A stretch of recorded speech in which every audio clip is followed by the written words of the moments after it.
It is recording now. There we go.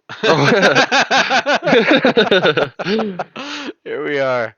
So, welcome to Nerd Night Perspectives. I'm Matt, and this is Jonathan, and we're Hello. here. We're here to talk about Deathgasm.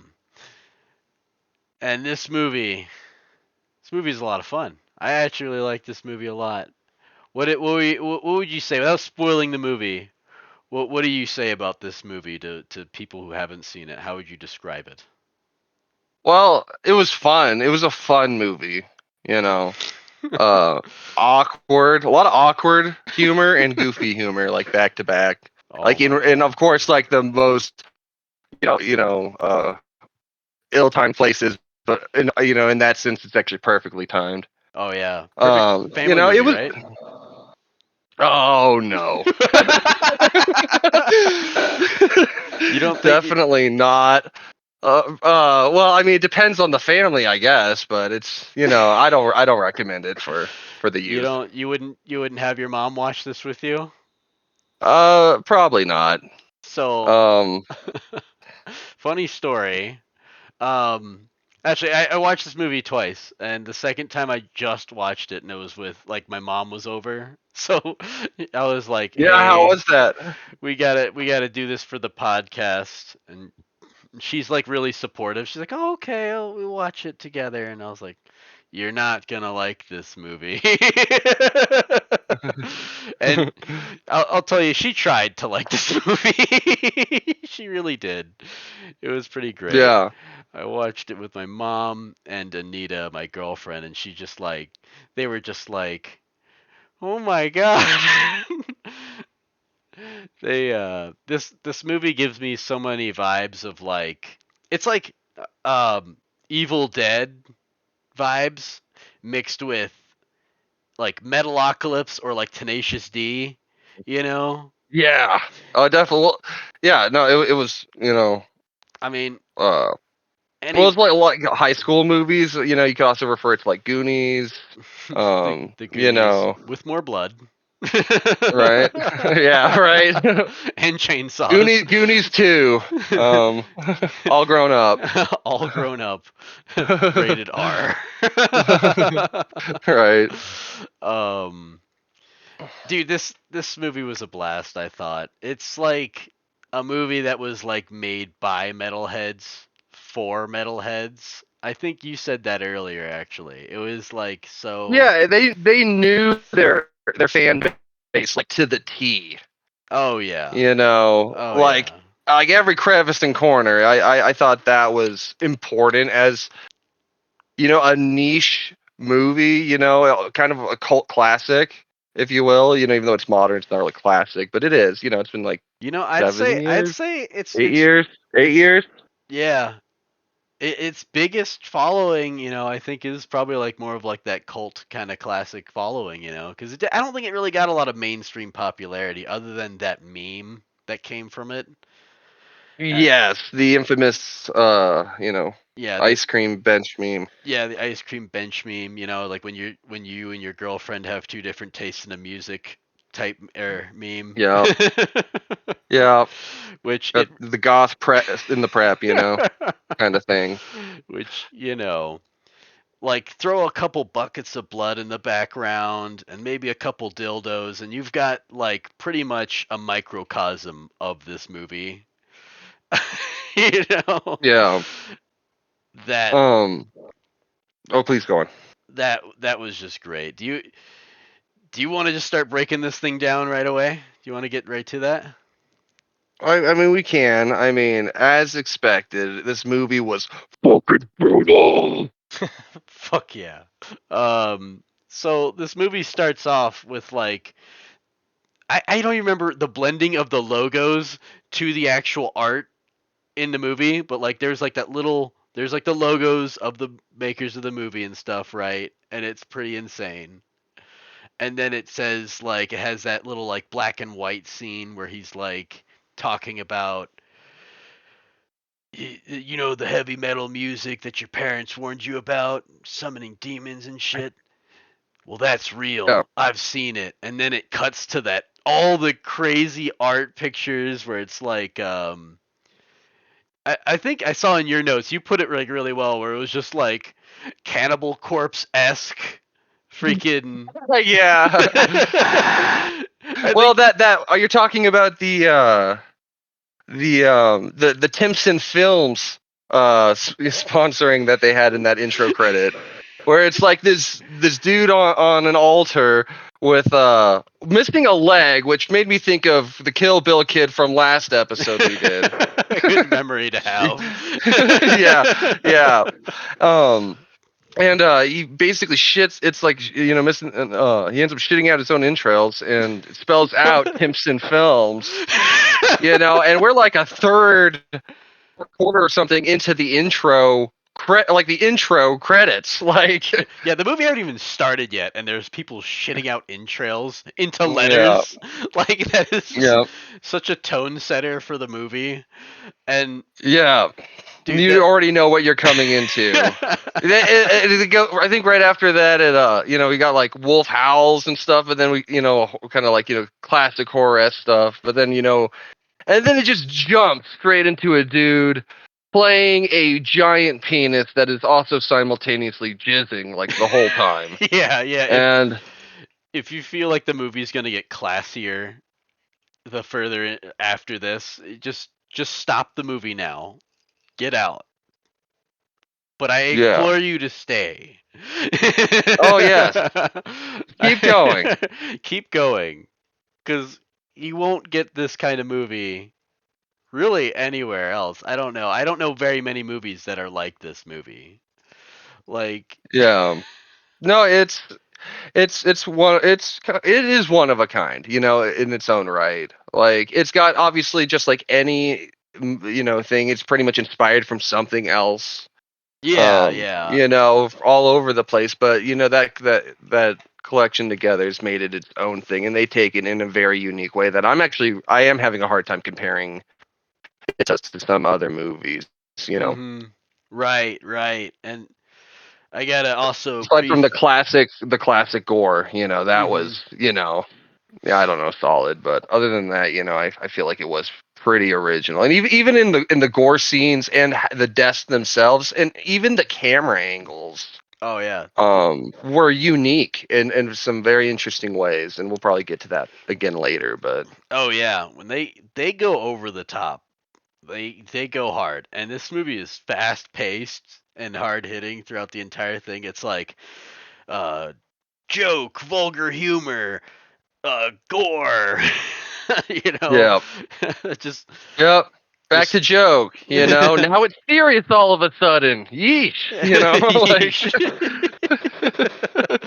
And it hits you hard. And I also got it to throws you all preface. over the place, emotionally. It just throws you all over the, the Yeah, spectrum. I forgot to mention too. This is a foreign movie for those of us in America, which is probably our entire. It is our entire audience base right Yeah, now. all five of you all guys, thank you five, so all, much for supporting. We appreciate every one of you so much. Thank you. all five of our subscribers, and Yeah. for those of you guys just about to watch the movie or our podcast of Tusk, we are kind of sorry. Well, kinda. Kinda. If we were really sorry, we'd take it down, but we're not gonna Yeah. do that. We're, we're not sorry, eh? A. So this is a foreign movie. It's actually made on the same planet Taika Waititi's from, good old New Zealand. Yep. And when I was first watching it, I didn't know that. I thought they were Australian at first because they had that Cockney accent, Oh yeah, the similar cultures. you saying that, and the New Zealanders are just like, for some reason, are now just un- unreasonably pissed. They're like, Oh yeah, I just got a feeling yeah. They're gonna. someone's saying that we're Australians. Yeah, my bad, my bad. Do not send bomb-strapped Kiwis my way, please. Yeah, I know they've allied with their native birds, unlike the Australians. Well, yeah, that pretty much all the animals are enemies out there. Really anywhere in the regions, pretty crazy nature over there. Oh yeah, Pretty yeah. brutal. Pretty fucking brutal. It does make me laugh though. The Australians, out of all the animals to go to war against in Australia, they go to war with the emus. Right? Should look at the koalas, really. It'd But be that's what? that'd be an easy war to win, I think. Right. Usually, I saw that Jim Jeffries specials talking about them sleeping like 20 hours a day. You know, Yeah. like leaves that make them like pie.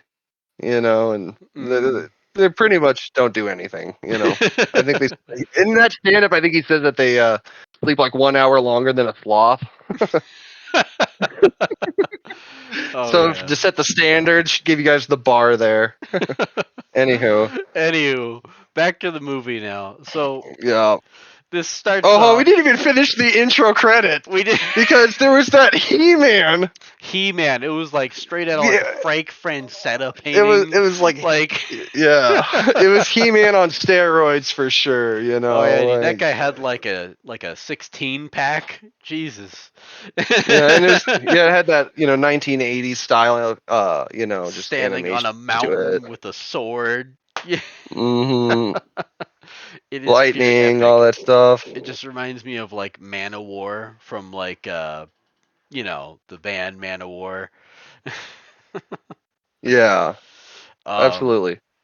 and it just fires off, and it does that little like black and white scene, which is the most forgettable part of this movie, I think, because the second time I watched it I was like, oh, that was in this, I forgot about this. um Right? He spells it out. yeah, kind of like is trying to like line out things to come, but it starts off and it's kind of like talking about our boy Brody's life, and From his narrative perspective. from his narrative perspective, where he's talking about his mom who was a meth head blowing a, was it a mall Santa? In Yeah, Santa Claus in a crowded mall, a mind you. crowded mall. So she gets arrested and put in prison. So now Brody's No, sent to she went go to a mental ward. a mental ward. Yeah, she's like insane. Yeah, Brody's had a tough life. Yeah, pretty rough start. I mean, this is like, it all started when I was born, like So it starts but off there, and he's now living with who I can only describe as like the Flanders family from The Simpsons. that's actually hilarious. Yes, that's actually the perfect description. They're like, this kid's like super into metal, and like you see all his posters. He carries around his guitar everywhere, and these are like the most Christian like family. This is the most Christian family ever, except for their son, who's kind of just like a Fred Durst of the crew, I guess. Like, He's yeah, he's his own high school bully. And yeah, that's got to be rough yeah, because like all your bullies, it's your family, the ones that should be sticking up for you here, I and know. then you come home, they're at school, they're at home, it's you never leave, you never get away from that person. So Hmm. it's just rough already. It's rough already, and Um, it shows like what like his parents were like, or his aunt and uncle, who were just so freaked out by like his taste in music. They he said he showed him, what band was it that he showed his uncle that made him terrified of him, because he thought like he's like, my uncle thought Ricky Martin was heavy until he heard me cranking some disemboweled chords. He has slept for days, you know. So just Yeah, setting the tone. setting the tone, and And it yes, Ricky Martin's the guy that does. I think the guy that does "Livin' La Vida Loca." You know. that's the devil's music right Um. there. Well, no, that was the hard stuff. That was the spicy stuff, But it's Yeah. the mayonnaise of music, When he and when well, he nothing against that song. It's a good song, but I mean, in the metal heavy world, it's nothing. It's yeah. This is when his uncle's like feeling like kind of risky. He's like, "Ooh, I'm feeling like getting a little pumped up jam. Feeling a little brutal today. I'm gonna yeah, listen to some Living La yeah, Vida yeah. Loca." Feeling, yeah. I want to get amped, and like nothing wrong with that, but it's a different. It's not the same level at all. Not At all. working with different decibels, like literally. Yeah. And I gotta say though, like even though they're like kind of like they're the squares, they're kind of like the normies. I don't think they deserve any of what happens to them in this movie. No, I mean they're not because that's just it. As his okay, forget his cousin aside, their son. They seem to, even though they do not like um Brody, and it's minor spoiler for like later on. He tells them that his later on in the movie that his uncle hates him too, and that could have just been him bullshitting. But they probably do have a disliking for what he's doing, but they don't hate him likely because otherwise why would they keep him there? Yeah, they keep him around. They care enough because they are so concerned about his well being. And they know that the last thing that this kid needs is to be sent away somewhere else with people that might like him even less. Although Oh less yeah, than how his cousin like him is hard to believe, but they're out there. they're You out know. there. Yeah, Yeah. 100%. Yeah. They And don't then strike me as hateful people. They're just like really Christian and really yeah, innocent they're and just yeah, naive. yeah, they're just very set in their ways, and he's also kind of set in his to a certain degree, although Oh maybe less yeah. so. But because of that, it's just constant conflict. Well, Both of them are too stubborn to meet the other even halfway. yeah, yeah. I think like I do say innocent, but like we'll have to get to that later though, because they maybe aren't as Yes, innocent yes, as like yes, yes. we There originally is thought. some, yeah. Don't judge a book by its cover. Even if that Or book's a the box Bible. by or it's boxed by its label. If Yeah, you see a yeah. box that says Indeed, church stuff, indeed.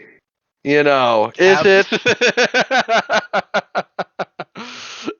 so Anywho, dude, one of my favorite quotes is right at the start, right after like you're right after like when we see the stuff of his thing. Well, actually, real quick, I just want to say real quick. Sorry, guys, to jump back a second, but uh, he puts up like he tears down like the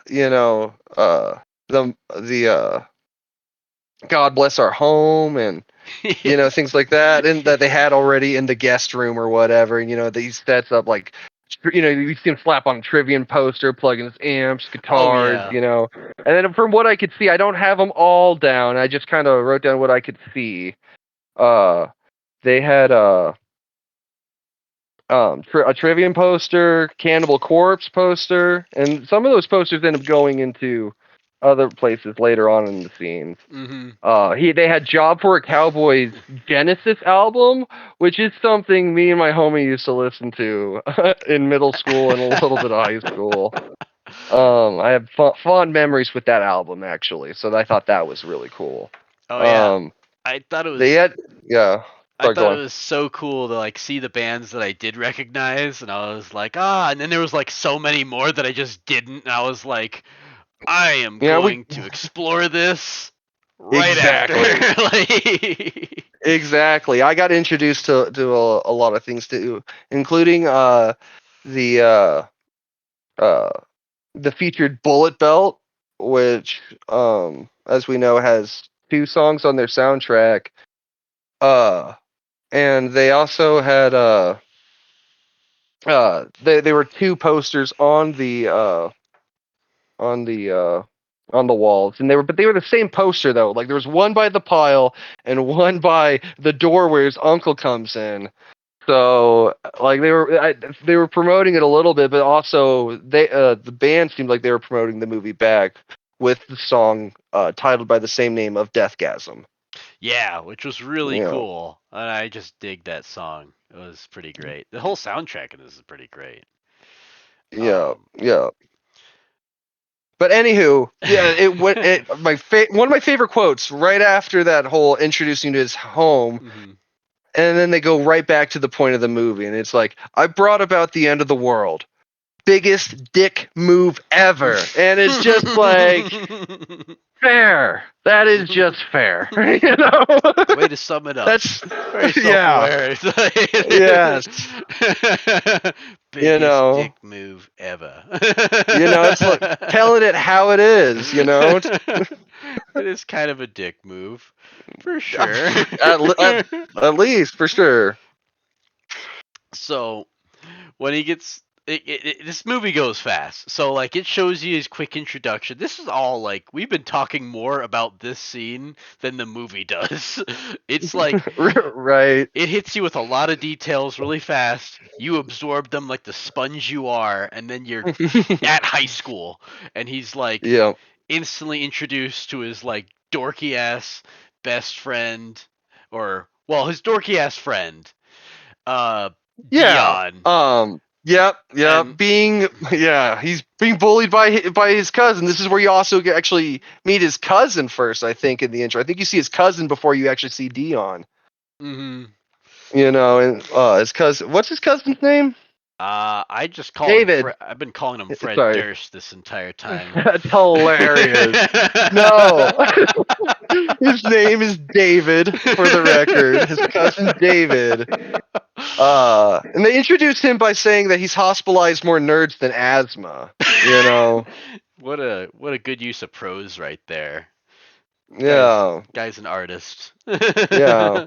And then back to what you were saying about meeting Dion. Dion, yeah, and he's like shoving like a freaking D20 up his nose, and he's like, that's the least embarrassing place he's had a dice shoved.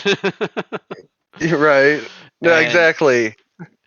You think about it, doesn't take a lot of imagination for a bully to oh yeah. figure out a new orifice to shove it through, Getting creative with those D20s, which are very pokey, man. Well, it's I actually hilarious that you're saying D20 because there's a literal line that says to Brody, because Brody's like, "Here's your dice back," and he's like, "It's actually die. it's Dice actually is the plural, and it's a D10." oh, it was a D10. It was a D10. So I'm sorry, bud, but it's actually a D10. Oh my gosh. This is just me playing D&D, and I'm just like, the most used dice is the D20, or most used die is the D20. Ooh, you almost had a quote again. Oh, I know. Dion would be Oh, so that's funny. disappointed. Yes, he would. He would lecture me all day. All day. And Right? if you don't accept it, he's gonna end up screwing you over, as his Yeah. position is DM. Yeah, he's gonna make sure goblins hump my foot when I'm dead. Yeah, yeah. We're getting a little ahead. So after Dion, this is when we get to meet Medina Darcy, Oh who, yeah. who The he the love describes as the what? the love interest here.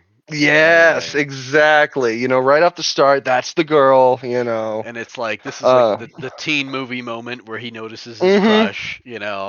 exactly what that is. That's exactly what's going on. Um, he describes her as the number one cause of awkward boners in Gray Point. It's funny, especially from high school perspectives and stuff. Mhm. Being Mhm. as kids growing up in high school, whatever. And then uh the thing is, I actually researched some of the stuff later. That the actress, her name is Kimberly Crossman. Mhm. And I've heard on YouTube videos, but I triple checked on the Power Ranger wiki fandom, and that actress plays as the second Red Samurai Ranger in Power Rangers Super Samurai, which I actually haven't seen myself, but I just thought that'd be a fun fact for everyone as this actress coming in. For all the So Power there, Ranger fans. yeah, she's in this movie. There you go. You You guys know. needed a reason to see this movie. Just know there's a Power Ranger in there. And she honestly kicks some of the most ass in this movie. So that's she's bringing her talents from that movie to this one. Yeah, exactly. Yeah, My no, absolutely. She plays the badass in this movie, so oh you yeah, know. And again, minus this is like that don't judge your book by its cover thing. They keep surprising you with people, oh what's yeah. inside and out, Mhm. Mhm. So they had that moment, and as we go on, he's like Dion's like saying, "Dude, you got no chance. By the way, you want to do something super awesome?" And what could this possibly be? Is like, Yeah, is Brody gonna? well, he gives that that grin, like ridiculously over the top, like I am, sinister, dirty, or just something dude. you're not I, supposed to be doing. You know. yeah, I knew his ass was gonna be taking him to go play D&D with him, Uh, like right yeah, away. cuts right to the dice actually rolling, and Yeah. And you know what, man? They make D&D like look so lame in this movie, but D&D is so much fun. Like they do Dungeons and Dragons dirty, but freaking is also where but they it's they go keep introduce going, sorry. they introduce Giles. Yeah, that was my question because he introduces him as Giles, but some other characters refer to him as Giles. Giles. And so that did throw me off a little bit on what is your name, sir? What Who is are your you? name? Who? And that dude is like, I think like they every character they introduce, they do like he does this smash cut where it has like The cut the scene, or not cut scene, but they cut him out, put yeah they the little have this artist sketch, yeah sketch, like pencil sketch animation yeah for the yeah, background. and then he does a little fun fact about them, like for Giles it's like, yeah, he was suspended for violating Yeah. the CPR mannequins. Which again, this goes to like just the virgin high schooler. What else is he gonna do? He saw his chance and he took it. He saw his chance with those sexy torsos with no limbs and just a Oh face. man. Anyway, that's Giles for you, okay? That's Giles. Um, He's straight. yeah, and Yeah. they're arguing over the D&D Oh game, yeah. Yeah, he's all and upset. He threw a fireball at a fire troll, which, you know what? For real. What an I idiot. mean, it wouldn't kill it, and he's just like, it's bullshit, you know? This is bullshit. Fire doesn't Yeah, hurt fire creatures. right? It didn't cause lethal damage? You fucking suck as a DM, you he's, know?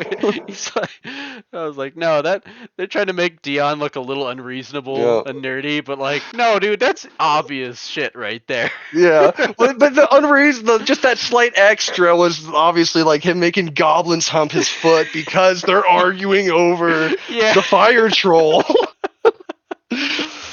you know, um, Oh my god. but that's when Brody obviously isn't like he's not enjoying D&D. You know what I Mhm. mean? He gets it. He's a nerd. I think he gets the vibe, and I don't think he minds Mhm. being with his friends, but it's not clicking with him, Yeah, and he'd he's rather listen to metal. exactly.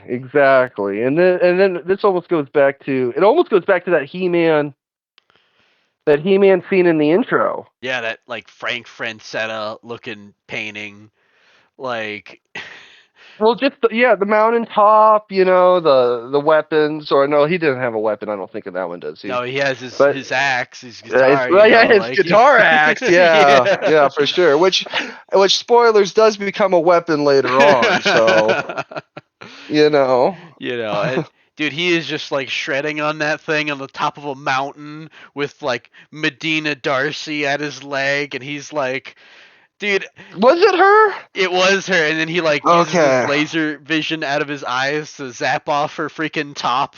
Mm-hmm. Yep. So you already seen, where his mind's going. He's just lost in this little fantasy world. It's taking him to, a place where he's almost a god. but he's in his little zone, and then of course they all get interrupted between their D&D game and his little fantasy with squirt guns, by his cousin and his friend. Yeah, uh makes me think Not of just the any squirt gun. yeah. In this case, the squirt is pee. It had to have been still warm too, like because they noticed right away it was pee. Yeah, Like, the smell too the might have hit them real smell, quick. like I think they had asparagus, just so they knew, you know. Right. Yeah, just going extra. Like we can't just give them any kind of piss, guys. We gotta Yeah. have form a proper diet, schedule around this. So when the time comes. Yeah, his cousin's like, everyone was eating asparagus yesterday, right? Every Right. He's like, bro, Jeff, you didn't do it, dude, bro, you're not invited to my Bro, party. You're not invited. oh, come on, bro. Yeah, Friggin' yeah. they're not gonna Oh. smell the asparagus pee if. Yeah, I think we're giving honestly his cousin David way too much credit because the dude's kind of a numbskull. He's got, He's that jock I don't think idiot he. Yeah, stereotype. that's what they're going for. Dion in the intro described him as a fucking ape. You know, Oh yeah, they don't. So. Yeah, But so anywho, so then we get to math class. math You know, class, which and is that's when you see, typical. Kids not paying math. He's probably struggling with grades. he's the He's just ADHD doodling. kid doodling in his freaking notebook, and is supposed to be Hmm. paying attention. Which kind of almost gave me super bad vibes a little bit. Oh yeah, well there were You know. dicks in this notebook in this art, Yeah, so exactly. And so, like, but just ever since Superbad, you can't not see. If you see dicks drawn on a piece of paper, that's what you think about. yeah, he had That like fucking there was movie. like one of the pictures he drew was like a demon, but like it was like a skull, and it had like instead of like tears or melting eyeballs, they were just like penises coming out of his eyes, Yeah, like and his nose and too. his It was nose. tripled the dick, man. Like seriously, you trip dick. That's, Fucking I'm like, you know what? I gotta hand it to that kid. He's yeah. creative. Supreme Cock Lord was written on there. Yeah, Freaking teacher catches him, of course. of And course. He's he like, compliments on it, actually sarcastically, of course. Great shading on the demon penises. Is that me having hot pokers stuffed up my rectum by skeletons? Yes, sir. yep. Nice likeness. Very detailed. 2 weeks detention. That 2 weeks typical. detention. He only took one Because page out. He didn't take the whole notebook too. He just ripped that one page out and oh, crumpled it up. that's right. I didn't think about that. You think he or took the whole notebook because it was Right? pages of It it. was pages. There was no math notes in there. There hasn't been. Pretty funny. I don't know. It's just crazy. But so, and that's actually they show Medina. They show Mhm. our love interest staring at the piece of paper getting thrown in, which comes back to later. Mhm. And then we end up with after school, and this is when we see Medina with her cousin for I think the second time. They're kind of a thing, obviously, and his cousin's like listening to rap in the car, Oh yeah. They and had so that's I kind think of setting the vibe with him. They're not yeah, alike cuz at all. cuz at this point in the time when this movie was out, there was still like a big rivalry between like metal and like rap too, like in a lot of that Yeah. scene. Well, I mean, dude, there still is to some degree, but it is like people I think are becoming more open-minded in music in general. Oh I think yeah. people are becoming more well-rounded and finding different genres, Yes, and finding bits of Fred Durst died for our sins, you know. He made that, he bridged that gap. No, I'm kidding. I'm right, kidding. I won't give him right, any credit to that. But but right. I think like a little bit of Linkin Park kind of helped bridges a little bit of that gap, I think, cuz there's a little bit of that rap metal, and then like people like Tech 9 have like a little bit of that darker vibe and stuff. There's like middle ground, but I think at this time that rivalry is still pretty fresh. I think it's more for like schools that were a little bit more public, or like not public schools, but like a little bit more populated than our schools that we grew up in. You know. Yeah, yeah, no, for sure. But still, well, maybe actually it was probably about the same because it was just some small New Zealand town. I don't know how big it was. They made it seem like it was pretty small, you know. Yeah, yeah. I guess so. It did kind of seem like a lot of these locations. It didn't seem like a super huge area. Definitely bigger than the town we grew up in, but. Yeah. Not dox ourselves now. No, of course Anywho, not. Of course not. um, uh, so this is where we kind of get to see the not so shitty part of Brody's life, and that's in the record store, which Debatably the not so shitty part, but it is definitely looking up a little bit here. yeah, there's just it's like the desert rose. Like amongst all of this, there's a little bit of beauty, a little bit of light, in his Yep. life, Yeah. and that he finds that through music, through metal, Mhm. you know. That's his passion. He loves music. He loves metal, of course. And where else does he find his best friend? In this movie, who debatably best friend, but Jesus, Yeah, we will get to still, that. we'll get to that. Yeah, but he goes into the record store. It's called Alien Records, and they tell us that the owner's girlfriend is a psychic, and she does readings there, Oh yeah, which she's is like, kind of weird because there's like this metal music playing in the background, but she's like key reading.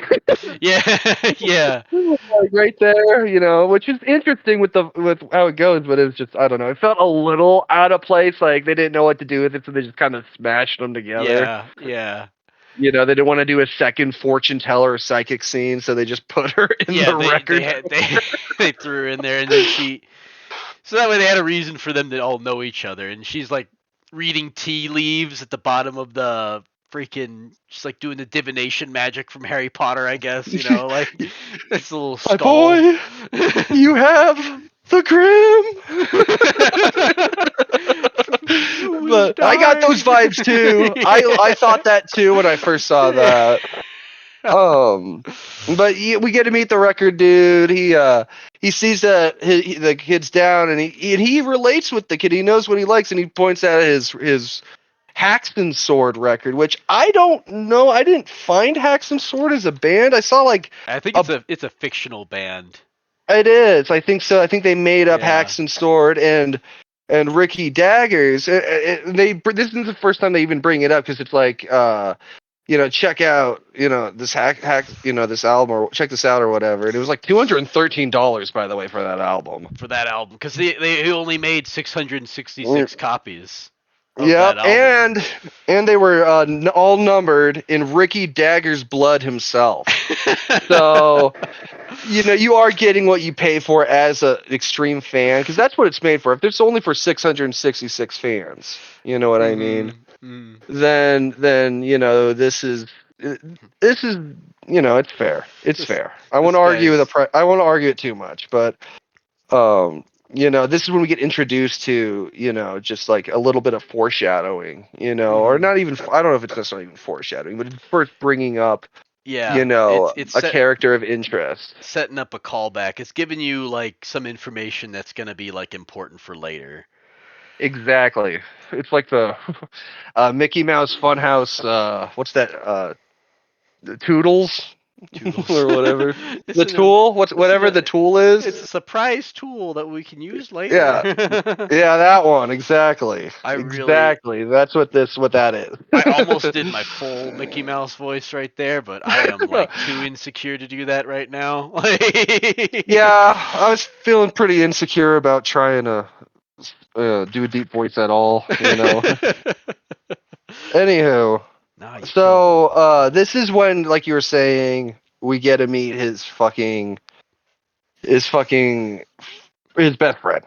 His best friends. The guy he probably, at least at the very least, even if he's not a great friend, he's probably the guy that he relates the most with. Yes, a hundred Much more than percent. Giles and Dean. Leon and his cousin, and his parents, and Mm-hmm. or not his parents, his aunt and uncle. Yeah. Yeah. Um, and he's like, I think I really love this part. This is really funny because like, you Yes. know, um, Brody's like kind of like checking him out, but now he's not like checking him out like his physical Uh, person. He's looking at his music that he's listening to, His music taste. He's and checking his. They're checking each other's music taste and without saying a word, just body language by what records they're glancing at. They pull out. Like, and hold on, let me look at this one for a second. and Brody's like too distracted looking at like his Yeah, that he well, picks up this poison freaking vinyl, and that's when yeah, it Zach was. turns and looks and sees that he's looking at like poison, and he's like, ugh. Yeah. Just disapproving Oh. grunt. And he... Well, yeah. It was. Not the I'm false trying. metal. None of that hair Yeah, metal shit. exactly. Well, I'm trying to remember the albums that they pulled out. It was Brody started with Trivium's Ascendance, the album, Hmm. and then Zach pulls out Devourment's Unleash the Carnivore album. And then that's when Brody ends up pulling out that Poison's Look What the Cat Dragged In. Which, I mean, no hate on Poison, but obviously where they're at, that's not what they're doing here, and that's Oh, not what the movie's about. They're and dude, going hard. you were telling me you were like, I remember you were blowing up my phone. You're like texting me. You wanted to know what this album was that Oh, the Zach later last pulls one, out, the and last one, and the one that sealed their friendship. You yeah, know. and it was like, Oh, what was it? It was like autopsy, and it it was was it was Autopsy. And that's just it. That's the struggle as a metalhead fan of metal music is figuring out the album's name from the covers. because Jesus, they don't even use like real letters. It's like, let's just Yeah. we gotta carve out the letters in a dagger, you know. It oozes coming out and it's dripping everywhere and smeared, and it's like what does that say? And it's crazy, some of the metal like covers or titles that you can read. It's like, holy crap, I can't believe I deciphered that. And then sometimes it's just gibberish. It's Dude, like, what happened? Did someone spill like an ink vial all like on the paper? I don't know what happened, but oh my God, are these is these letters or is this like tree branches? was Like Spider-Man here? Spider-Man. Dude, I was There's just this staring. web, and it allegedly says something, like Charlotte or something. You It's you Charlotte's Web over here. you sent me that picture, and I was like staring at it, trying to decipher it, and all I could see was, is that Yeah. autumn? Autumn? No, that's not Yeah, it. It's not I struggled. I struggled for a couple days. I couldn't figure it out, and then after I was texting you, that's when I realized that it said Autopsy. Um, Hold on, I have it written here somewhere, guys. I'm sorry. Be sorry. Um, It's your I fault. am. We I'm have to sorry, wait. guys. I'm more sorry about losing track of my notes than I am about Tusk. So, I already feel like um, this one's better than our Tusk podcast. yeah. Like, Okay, I found it. So it's Autopsy's Tourniquets, Hacksaws, and Graves album, God, that. which I actually had to find on eBay. I had to find Autopsy records on eBay. It wasn't a record; it was a CD. But in order to figure out, because I tried finding it on, like, I think it was YouTube Music, and I found Autopsy, but I did not find that album on there. And then even on regular YouTube, they just had like the album as like one whole video. Oh my God! So So that's how like this is I how don't like know. authentic that they these like metalheads who made this movie Yeah, you are. They're gotta like, really. you gotta dig to find these bands. Are you a true metalhead? Are you Yeah. are you surface level, or are you roots, bloody roots? You know what I mean? It's just Yeah, funny. it's like I'll hang out with a lot of my like regular friends and be like, "Oh yeah, I'm a metalhead. I listen to metal." And then I like approach like people like this, and I'm like, "Man, these people make me feel like I think I like metal, and I don't. Now I don't feel like maybe I don't like metal." Because these guys love metal. Like, they just Right? know all these bands I've They never are even heard of. true metalheads. In fact, I can't remember this for the formation, of what they call the Brotherhood of Steel. Oh yeah, the This is like Brothers of Steel. Brothers of Steel. yeah, and then they have the Brotherhood. The Brotherhood. They call themselves the Brotherhood, I swear. I swear. Like the Fallout The reference there. Yeah, I kept thinking it the whole time, but they call it the Brotherhood of Steel. I have it in every note I've taken. It said Brotherhood of Steel, so Oh, Brotherhood of Steel wishes whatever. they were that cool. Yeah, for real. Even with power armor, they're not that metal. I know. They're like, you guys are just. What are you without that armor? Right? Bigots. Hoarder. Hoarders. Sometimes the good guys, mostly the Yeah, bad guys. that's all about perspective. But he's and this is like when they start that friendship, and it really hits like right after, like beyond just the music, when Zach's just like, you want to do something crazy, and this is like not unlike what Dion set him up with earlier. Oh You yeah, know, and yeah. he's like, it's not role playing, is it? Because he did not enjoy Yeah, that. he It says is like what it's it's not role like. playing, and then Zach looks at him like, "What the fuck is role playing?" And he just like has that smile, like, fucking, this guy's actually we're gonna do something we're that I gonna actually want to do do. we're gonna do some We're gonna hood do rat something shit. crazy. Exactly, and that's what he's been wanting. His life sucks, and he's wanting to lash out on society. Yeah, so they what they took like gasoline and they burnt like in this this grassy field, and they said hail Satin. Yes, typical. Like, don't even take the time to spell. I mean, these guys are obviously probably struggling in school, and you can see it burning in the grass. You would think the one thing that they could spell right though would be Satan. I know, it makes me think of, actually kind of reminds me of It's Always Sunny in Philadelphia, when Charlie writes like closed due to salmonella or something, and they're just like, how is salmonella the one thing you spelled correctly? Like, but like, yeah, obviously misspelled Satan. They when they made that with like ghetto napalm that they actually put on instructions on the video, which, I mean, you can just watch the movie, for those, whatever, not promoting that, but smeared on something you hate, and that's what Yeah. they did.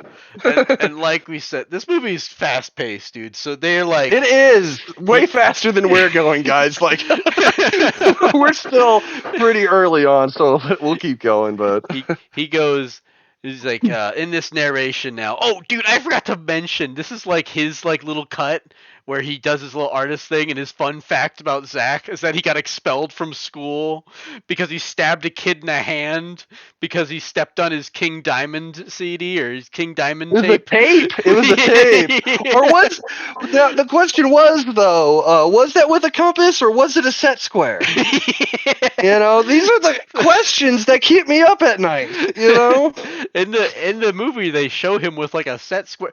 No, they had it with both. Because they had I can't first. remember what was in his hand, but they bring it up, even questioning it, which I kind of like, because it goes to like almost like a myth, like a myth or a legend. Like, he doesn't even know, it's more like just what he hears, Yeah, Zach is definitely that kid that was like in the school, had that mythic reputation where he's like, yeah, did you hear he set his school on fire, kind of thing, and yeah, shit like that. Oh, absolutely, the troublemaker, the troublemaker, the rebel at times, but yeah, I don't know. So basically, they after their shenanigans, yes, they find out Zach plays bass, so they started a band, and it was Zach, Brody, and then Dion and Giles, which feel really out of place, but they're there to support, and it shows that they are friends. It does. They're doing this project together. They're willing to at least make the effort, and they do. I like that Giles like it was kind of out of place that he knew how to play drums, but I was like, I'll buy it. And then like they have Dion, who's kind of like their resident tech dude, the tech nerd, and Yeah, he can play the so fitting. piano, Yeah, the keyboard. the He's on keyboard, keyboard. and I'm like, that's very fitting. It And was. It felt right. It felt right. So he's trying to it play made dubstep. sense as a band generally, and band members aren't they usually, especially in high school, stars friends, but they don't have to be. It can just people that it's obviously people that come together as musicians, to make Yeah, a singular sound harmonically. You yeah. know. Which they do not their first attempt. Well, no, but what do you expect? Dude, what do you expect from a high school garage band starting on their first day of practice together? I mean, Yeah. they didn't. They just named their band, which we didn't even get to. So Didn't no. the first thing they do is like they started the band. Zach goes in, spits in the garage, which automatically kind of sets the tone of almost like alpha male. I'm the leader. I'm gonna spit on your fucking garage, and you're not gonna say a fucking word about it. Yeah, he is Freaking that guy. yeah, it's kind of setting that, and then that's when we start going down the band names. It's like, what? So first things first, what are we called? Do you remember those names? Oh my god, I remember a couple of them. I think my favorite Like, was like I Cannibal Unicorn and that was and Dion's, yeah. what about 13 S's and it's just On top of those, there was also Murder Boner, Murder which Boner, which is very aggressive. I love you that know, one. the Toothed Vagina. Isn't Tooth there a movie? Vagina. I haven't seen it. We need It to is put that on the it list. Isn't is there a movie called like Tooth or something? Or teeth, and it was like I Teeth? remember I watched that with my buddy, and it was like, I haven't seen it. I've heard of it. oh my god, How is it? How is it? it is all right. It's kind of bad, but like you kind of like it is a little insane, but it is more. It's not as crazy as this movie, I'll tell you at least. But it Yeah. is funny. It's you watch that movie to say you've seen it, like Yeah. Yeah, just to check it off the list, just exactly. like, yeah, because it paid off because I just asked you and you told us, so it was not in vain. It was not in Eh, vain. I was able to put my movie trivia to use. Indeed. And the last one on out of their little rant on it was their second to last one was maggot sperm. Maggot sperm. Which gross. Yuck. Like you can visualize, They should have a few slapped things Brody with for that. that one. That's nasty. I don't want to. That one's worse than the tooth vagina. That one's bad. Tooth Vagina would at least have some cool album covers. Like- Maggot sperm. There's only one way to go with this.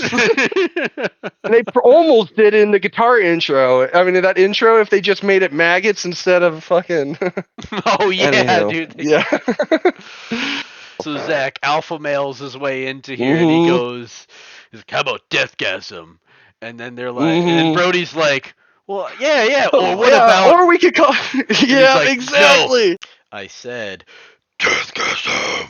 There was actually a really interesting right there. I think was the first time you see like a quirky camera angle that they do because Yeah, Brody's nice when he says jump what cut there. about Zach literally grabs the camera and turns it back at his face, and that's when he's like, "I said," and then frickin', then they go And all brutal they on go it. right into a song, right? Like, it's like I said, Yeah, they start doing Deathgasm. it. They do their own song right there, and it was um I don't know. It was interesting. They had a better sound than you would expect of just them just slapping together. And like I said, we didn't know if Dion or especially Giles, were musically talented. There were no even inclinations to them liking music in general. Yeah, So yeah. And they, but they actually sounded decent for as you would expect than you would expect for like a high school band doing their first yeah. practice together or whatever. But they do kind of keep it a little realistic because they do kind of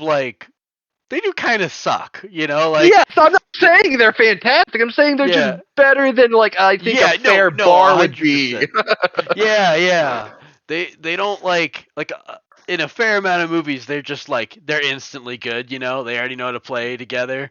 And this one it Yeah. showed like he's like, freaking Zach looks at him. He's like, dude, I thought you knew how to play guitar, and he's just like, sorry, I'm just a little rusty, you know. And Yeah, then he blows the solo. You know, you can hear the crowd booing. You know, in your yeah, mind. it's like, Guitar Hero, you hit too many bad Yeah, notes.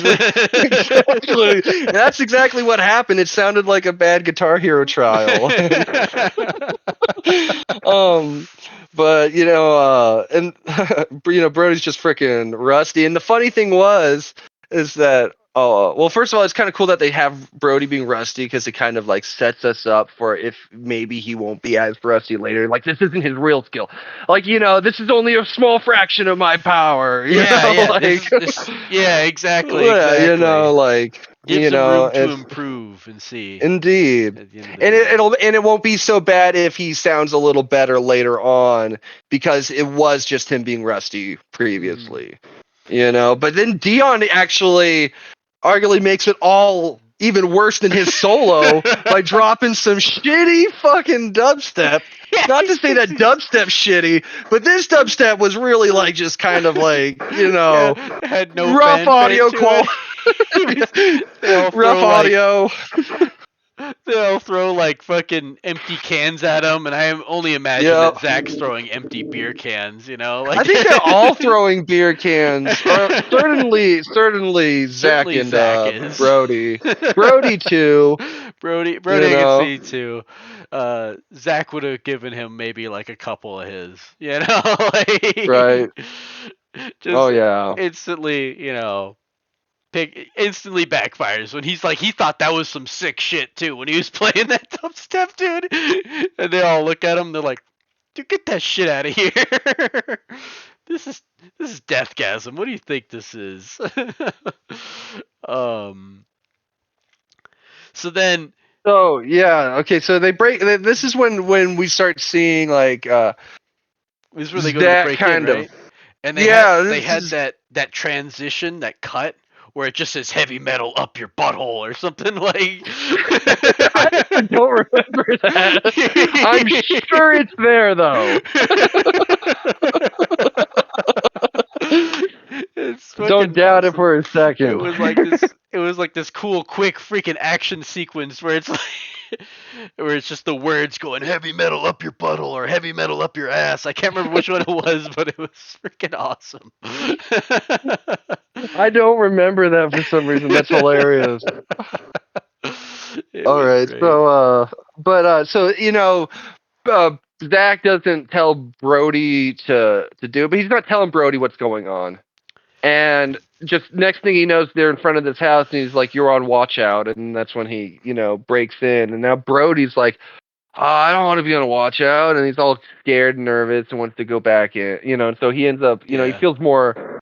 He feels probably like less. I don't know. I don't know what his reasoning was, but he ends up joining in with Yeah. Zach. If you're You gonna know, if you're gonna do hood rat shit, you might as well go all the way, right? Like indeed. He's like, and that's partly why he was hanging out with Zach in the first place was because he was the only one he could do this with. Mhm. And so he ends up doing it, and this is when we see again references to Hacks and Sword, the fictional band, Yeah, yeah. for the movie, and And for Ricky good Daggers. reason.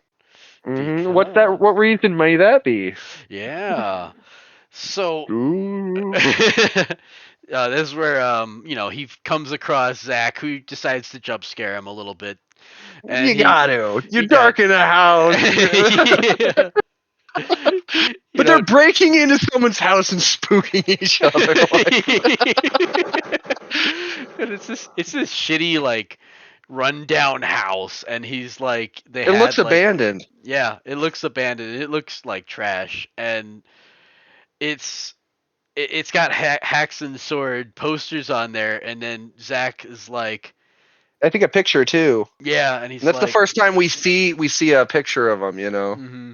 And he makes a reference to like, he's like, yeah, didn't Ricky Daggers kill like a dozen live rabbits on stage with a crowbar? And he's like, no, dude, it was a claw hammer. Yeah.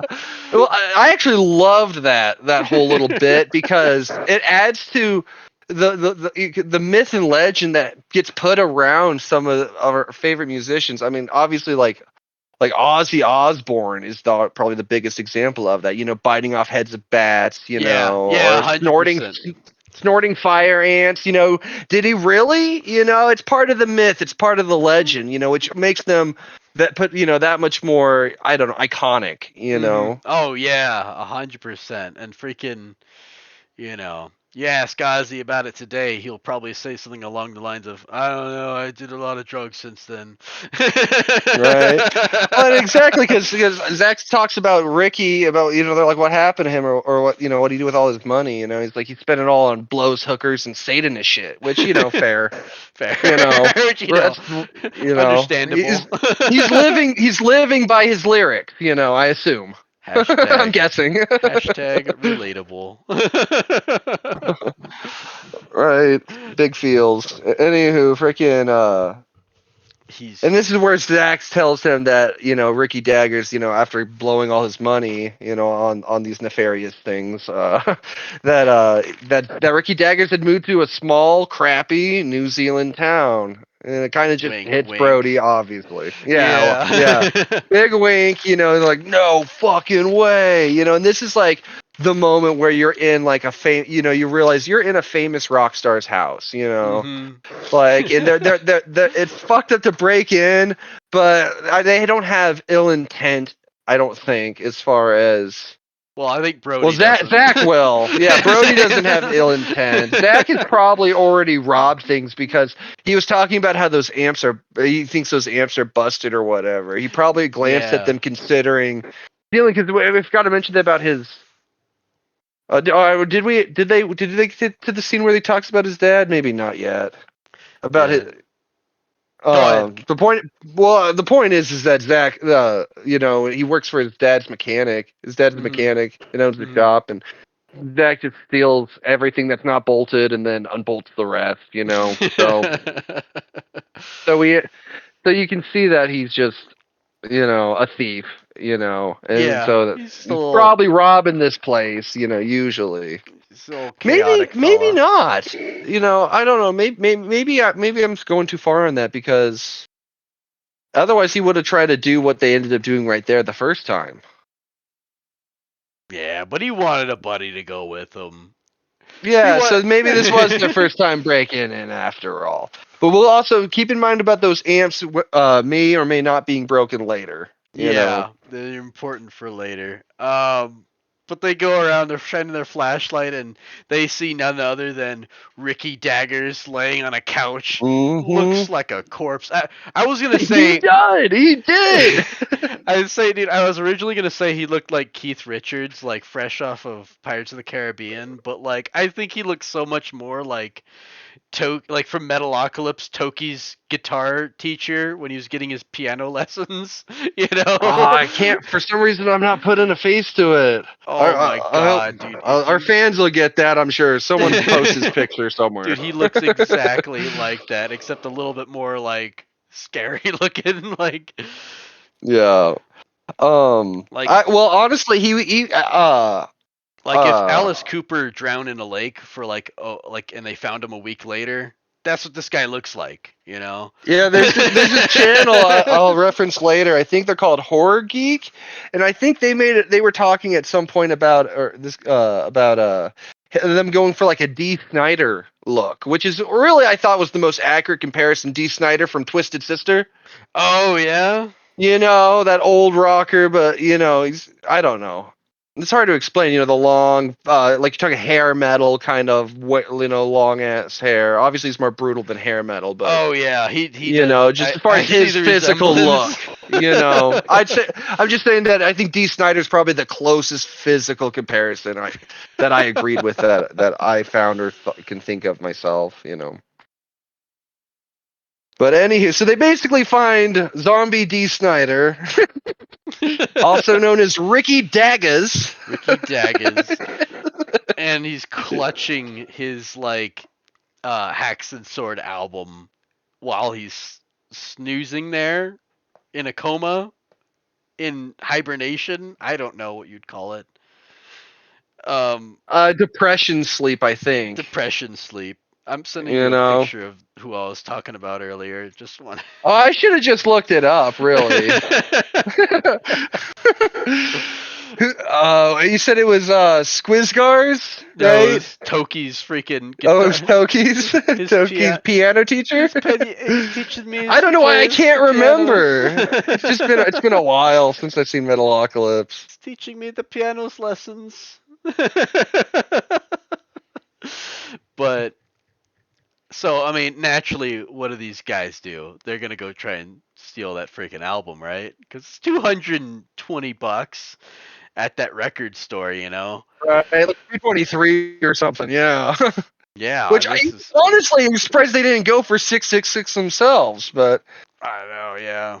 But they're going in and they're trying to creep oh, and by the sneak way, and take. Did you get it? I did. Oh man, we're gonna have to post that later or something because This is gonna be the thumbnail of the video. perfect. Yeah, no, you're not wrong. That's a pretty good. That's a fair comparison. Oh my god, dude. And freaking so as they steal it from him from his grip, he wakes up as they're kind of starting to mosey on out, and he's immediately tries to kill them. There is no Yeah. he comes out swinging, and they're like, "No, no, we're fans." And he's like, he thinks that some guy Aeon sent them to Yeah, to and this is go. another setup, Avi. Yeah, and this setup pays off pretty quick too, because that dude or the guy who was sent by Aeon is some suit who's out in the driveway. Yep, he's there while they're talking, having this conversation. You Oh know. yeah, and When he well, actually, when they took that record from Ricky Daggers, mhm. it kind of reminded me of like the Forbidden Fruit, like or like Pan's Labyrinth. You know what I mean? Oh yeah, Where like if they just didn't touch it, the beast would still be sleeping. You know what I mean? hmm but it Like was, but it they was. had to touch the forbidden fruit or activate the booby trap. You know what I mean? They did, or but I mean, if they didn't, then that Yeah, no, they worked out actually, for yeah, this they actually worked out for the best. You know, kind of. kind of, Well, yeah. Did yeah. it? It worked out for better, I guess. Then I presume it would have been, but I mean, It we're was counting less hairs. bad. It was less bad. Presumably. Presumably less bad. Yeah. But And yeah, he brings up these Aeon and these occultists. You know, when are you occultist cunts ever gonna fucking learn? You know, so this is a reoccurring thing. You mm, know, and that's when he realizes that they're fans and that he'd been ousted on the internet. I can't yeah. remember. I think he called a death stream or something. Yeah. And Someone he'd leaked been his ousted on. location. And you know, so there they were. You know, surprise. And he's There. just like, we're all gonna die. You know, because now if some fucking small town boys are found him, you know, Mhm. these well funded, well organized occultists. And you Mhm.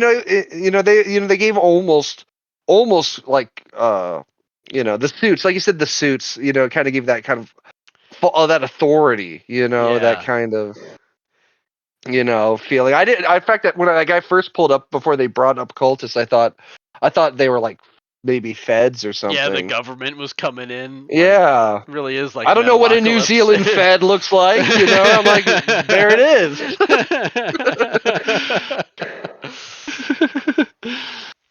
but but but so he's like hearing, he believes them that they're just fans, and then he's like, "Oh, you got to take this record and you got to keep it safe.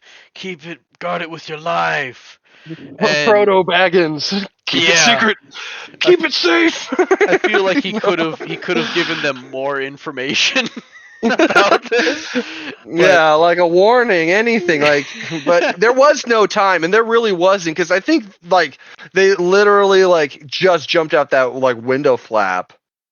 and that's You when know. that's when the suit comes in with his shaving razor is his weapon of choice. It doesn't have Well, it's because of it's probably because of that gun ban from like the 1990s in Australia. Like, even these guys don't have guns. yeah, they're not. Well, actually, that's funny because actually, I think later the occultists do have some guns. They do have some guns. They have But like they might have them for. I don't know. It's discretion. they have like some carbines and shit. Like, but they're rich and Yeah. powerful. They can own it. It's okay. It's Yeah, just and they don't want to leave a shell behind or something. I don't know. the poors can't own guns though. The regular people. Right. Anywho, Anywho. politics aside. Uh, they freaking. This is where we actually get the first death scene, and it's Ricky Daggers. It's Ricky Daggers. Our first gore, first death. It was. I get cutthroat. That slitting people's throats. It's something eeriness about it. It's just the head opens like a Pez. It's unsettling. He freaking really did open him up like a Pez dispenser, dude. Like, and he cut his throat. Like, it was like so much blood. And it was like set the tone for how much gore they're gonna put in the rest of this movie. Which, and this is just a simple. This was like a calm death scene for the movie standards. Yeah, it's the taste. It's the first taste. Yeah, I like how that guy didn't even try to get any information out of him right away. He just like asked a few questions. He's like, "All right, well, I'm just gonna kill you now." Like, yeah. No, yeah. Well, they're not gonna torture them. What are they? Yeah. Anywho. They I think that's when they end up cutting back to Zach and Brody back at the garage with the album, and they pull out the record, and the paper falls out, but the record. They get rickrolled by Ricky Daggers. You can hear it. You can hear that song. You know the rules, and so do I. Like, he immediately just chucks, it's a fucking Rick Astley record. Yeah, getting rickrolled in the movie. It was pretty good. I've never seen a movie rickroll their protagonists. I know. It wasn't. They didn't make it a big thing. It was just a subtle thing. If you couldn't recognize Rick Astley by name, you wouldn't get it. But that paper that fell out ends up being the real treasure. He wasn't guarding a Rick Astley CD. That was the decoy. Mm-hmm. Because he actually, now that I think about it, he probably the one record he kept for himself, which would have probably been either number 1 or number 666. Yeah. He likely sold that because he sold. That's why he was poor. That's why he was living the thing. Because we were talking about his spending habits, and so he didn't even have that record probably anymore. And so he just replaced it with that. But the paper, they find the paper, and the paper reads, oh gosh, do I dare even try to say this? It's. I apologize in advance, guys. It's like Voca Vidic Rex Demonia Virtutum Fortuna Hymnus Nigrum, which he says it later. I don't have it written down on this part of the notes, but we'll get to later what that ends up translating to, allegedly from Latin. Dion would correct you. I don't know. He would tell me. Dion would correct me. Yeah, he does, and he would, and he should, really. He should. I'm sorry, but it had to be done. He offers him. Zach offered Brody a beer, in celebration of them finding this, because they're like, we're gonna take this song and we're gonna turn it into a Deathgasm song, Yeah. And but he offers him a beer, but the beer's just like sitting out in the garage. So I'm just thinking to myself, warm beer, beer. Typical high school crap, like, yeah. or maybe it's a cultural thing. I don't know. I don't know how the Australians like their beer. The New Zealanders. New Zealand. Oh man, if They're I didn't just piss them off seething the right first now. time, if I didn't piss them off the first time, the Kiwis are on their way. They are strapped and armed and ready to go. They said you had two I. strikes, buddy.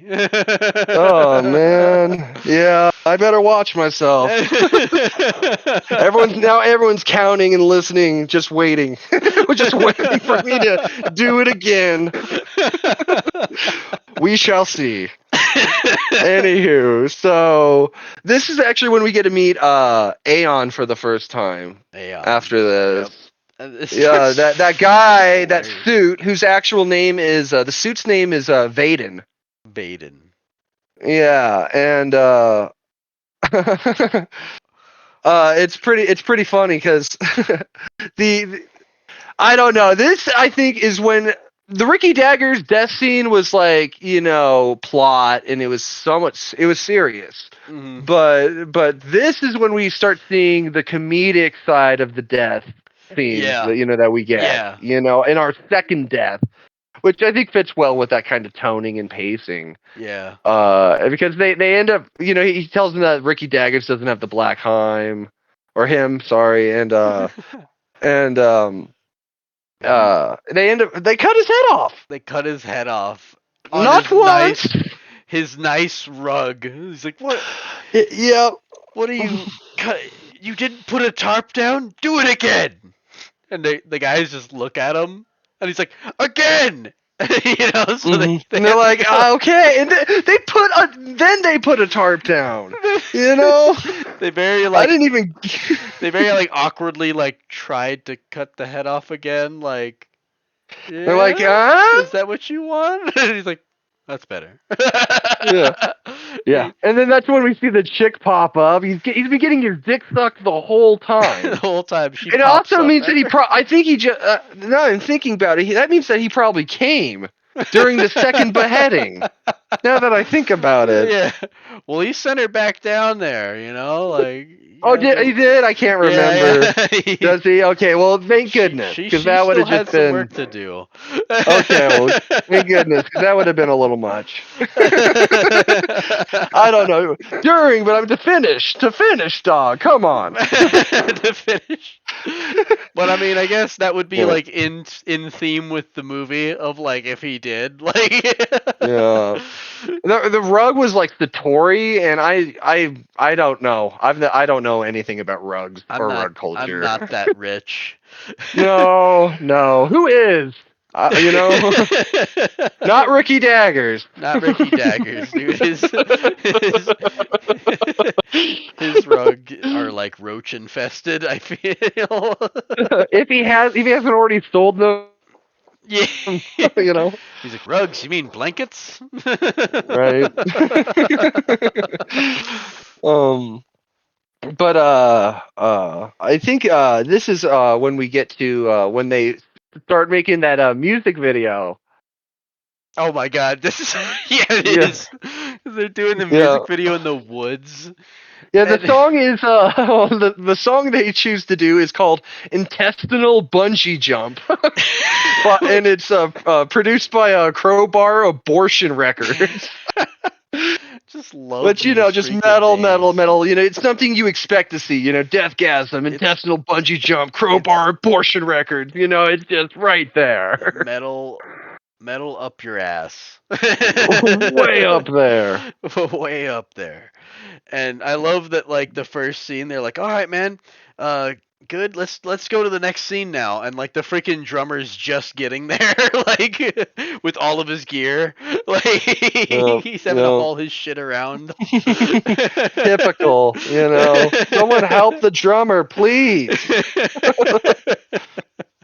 Come on, guys. And it fittingly has Dion as the one who's kind of the tech guy doing the camera work and stuff.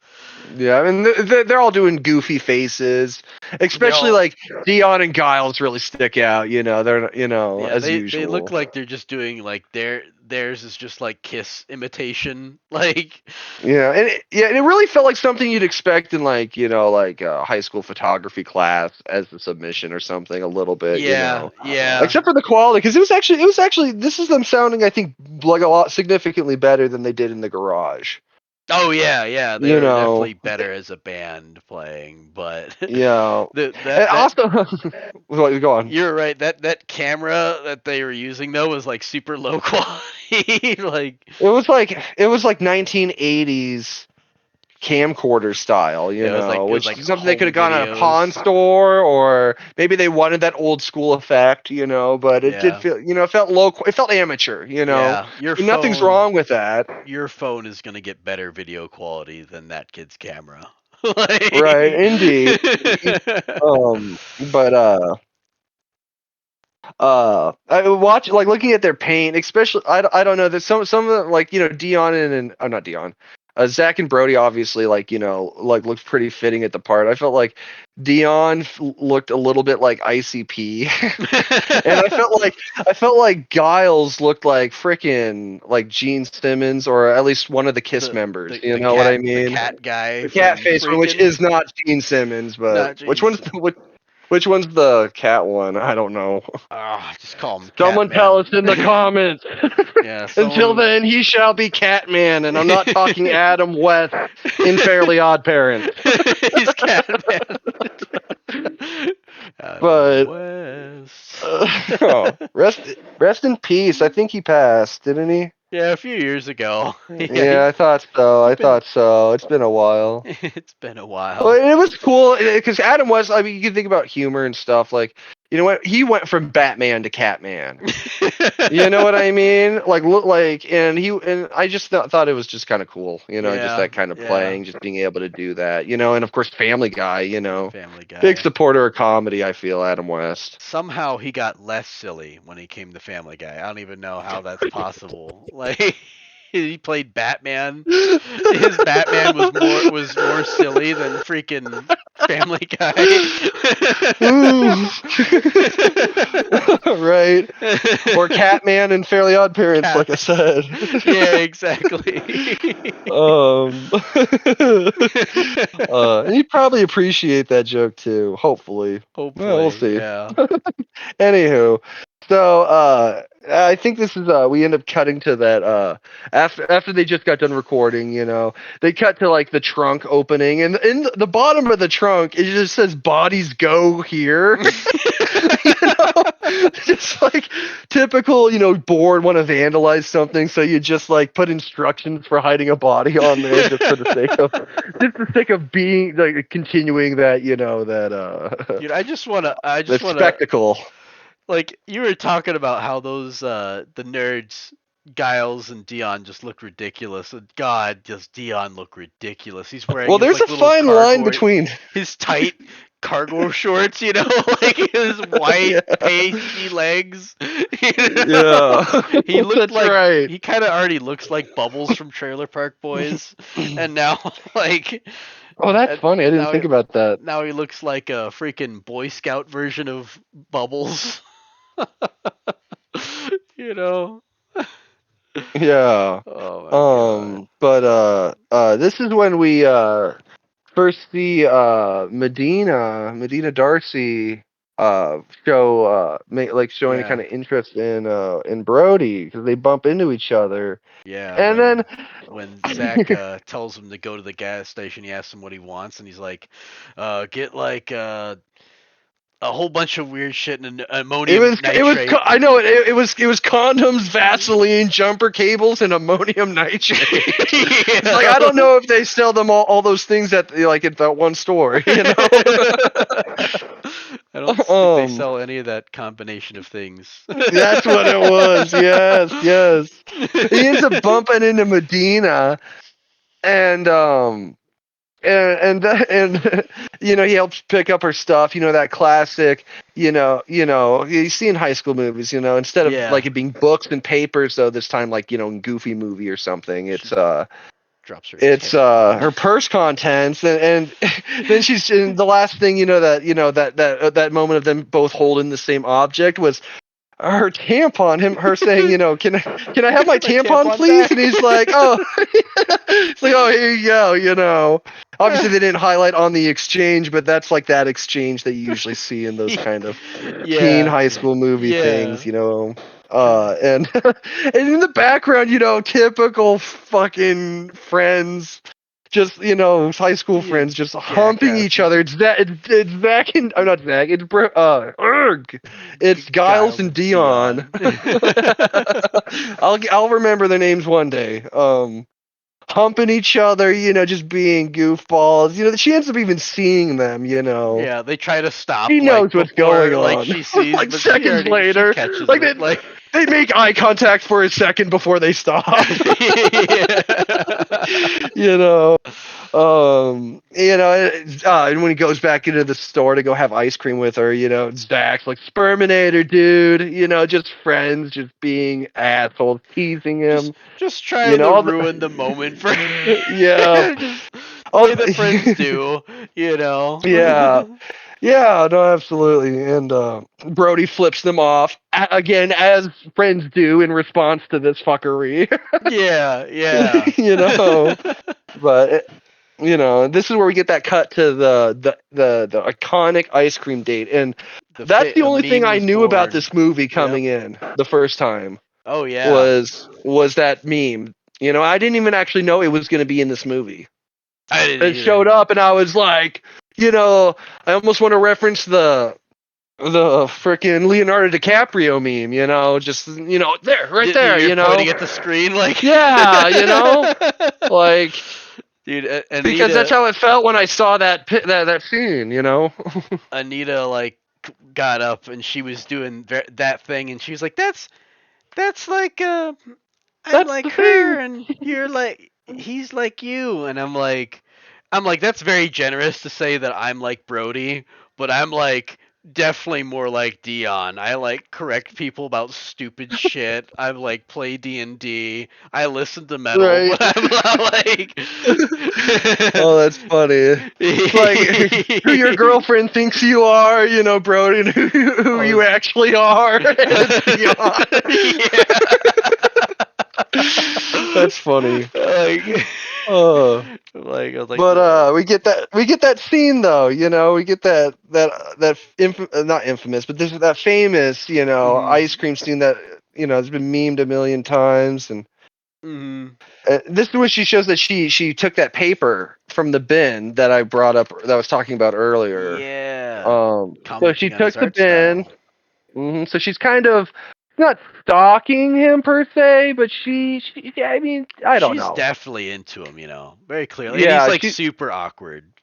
He avoiding. He's avoiding all the hints, and she's laying him thick.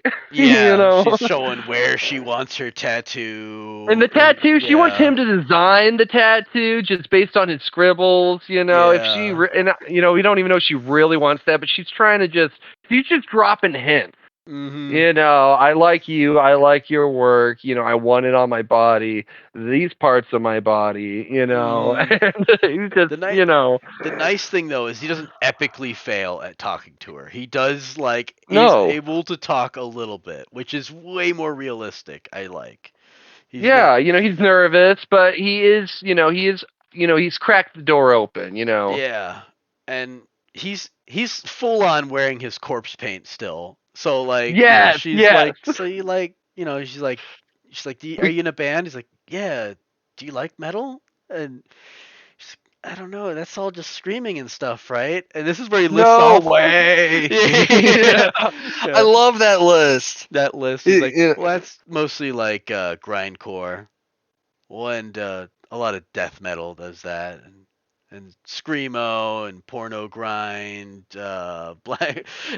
he goes on Black like metal, black deathcore, metal, mathcore, deathcore, thrash, and Mordorcore, which Mordorcore. I have never heard of Mordorcore, and I should actually see if I can find any of that Dude, that sounds like it would be right up genre. my alley. Same here. We got metal, we got Lord of the Rings, yeah. I mean, You what's got there to not like? yeah, you got the Majin deer, the deer part of your name there Yep, coming Darth out. Majin Deer. Yeah, exactly. Just trying to. represent. But But that yeah, he goes through that, but then she's and this is actually really good because it shows the communication they have. mm-hmm. And where she's like, instead of like, She's hating on or whatever, she's well, I like was just gonna say, metal curious. Yeah. yeah, that's interesting. Metal curious. She is, because she's just like, she's like, I don't really get it, and that's mhm. her, just being open, just like, I Mhm. just don't get it is what it is, and Yeah. the way he expresses this is one of the most, I would argue, one of the most serious and like relatable parts of the movie Yeah. is his scene here where he's just like, it's like when life sucks and you feel alone and empty, and you stick on some metal and life's better because someone else knows the pain, and the rage that Yeah. you're going through, Yeah. and just that, and that is what part of it's about, it's that togetherness that metalheads share. Sometimes you don't Mhm. even have to know each other, you just know that you get it, you Yeah. get each other, we get the pain, we get the anger, Yeah, we get even the sorrow, you can't even put it into words, you just feel it, it's that feeling you exactly. get when you listen to metal and you're just vibing with that shit. It is in your soul a little bit. Yeah, And absolutely. and that was great. I'm glad you touched on that, man. It was like the more serious moment because it is like a very genuine. It felt like it really came from a very genuine place when he said that. Trying to show It you came feel. it came from a real metalhead's heart, as black Yeah. as it may be. As black as it But may and be. this is where we get that failed kiss. Yeah. They didn't kiss, but you could obviously the tension was The there, and they tension. Yep. don't, and that's Yep. when he breaks off with lending her CDs, and Yeah. they go down the CD list, Dude, so this she's is this checking is them, oh my god, this is where and my so you mom just looked gotta up her imagine. phone too. Like she's been kind of looking at her phone during this movie and she looked up and she saw the CDs and Uh-oh. the album art on those, like one of them's like just this cow shitting out like corpses. Yes, that Like one is I think Cattle Decapitation's Humanure album. They also pull out 8 Foot Sativa's The Shadow Masters album, mhm. Pungent Stench's Dirty Rhymes and Psychotronic Beats album, and then off screen, because you got to imagine just as like someone who is a metalhead, knowing the things and trying to Yeah. introduce someone to it, you got to be careful because you don't want to scare them away. Yeah. You don't want to scare him away from the metal. And she just says the words anal Oh. cunt. Anal And cunt? he immediately like jumps in to like steer her away from that because I do you know anal cunt? Because I do. I know the name anal I cunt. I've heard never I listened. listened to them with a friend. A friend of mine showed me, a metalhead friend of mine showed me them in high school, and I mean they have songs like "I Lit Your Baby on Fire," "You Quit Doing Heroin, You Pussy," and a lot of like Hitlery stuff, and then they also have some stuff that's ironically labeled like really wholesome, like like I don't know, like you're a woman and I respect your decisions or something, like just like really like opposite of what they're really going for, just playing on irony. But point is, they're a really Yeah. gross niche, See. metal band that even metalheads themselves are hesitant to bust out. Around other metalheads, Yeah. so it's not a first metalheads experience. Anal Yeah. cunt. It's not. It's not. Yeah. It should not be. It shouldn't be. And, yeah, that's when he ends up busting out Razor Wire's Another Dimension album. Yeah. And Yeah. that's what, where we kind of see that click and that setup. And, it's like, he's like, this is what you should do, and that's some of the things I think speaks to him. Mhm. Yeah, it pisses me off Uh, so much that album isn't on Spotify, so I can't put it on my playlist. that's rough. Um, the, Gotta YouTube it. yeah. Oh, well. But his cousin David sees all this, and dude, I felt like he was probably a little farther than I think, but it felt like he was like parked right across from them, Yeah, yeah. like he's just like right there. He's like right there. They don't see him. Dude doesn't uh, even leave the car. But no, Um, and she's metal curious, and I love that about her. I like the She way you was put open that. minded, you know.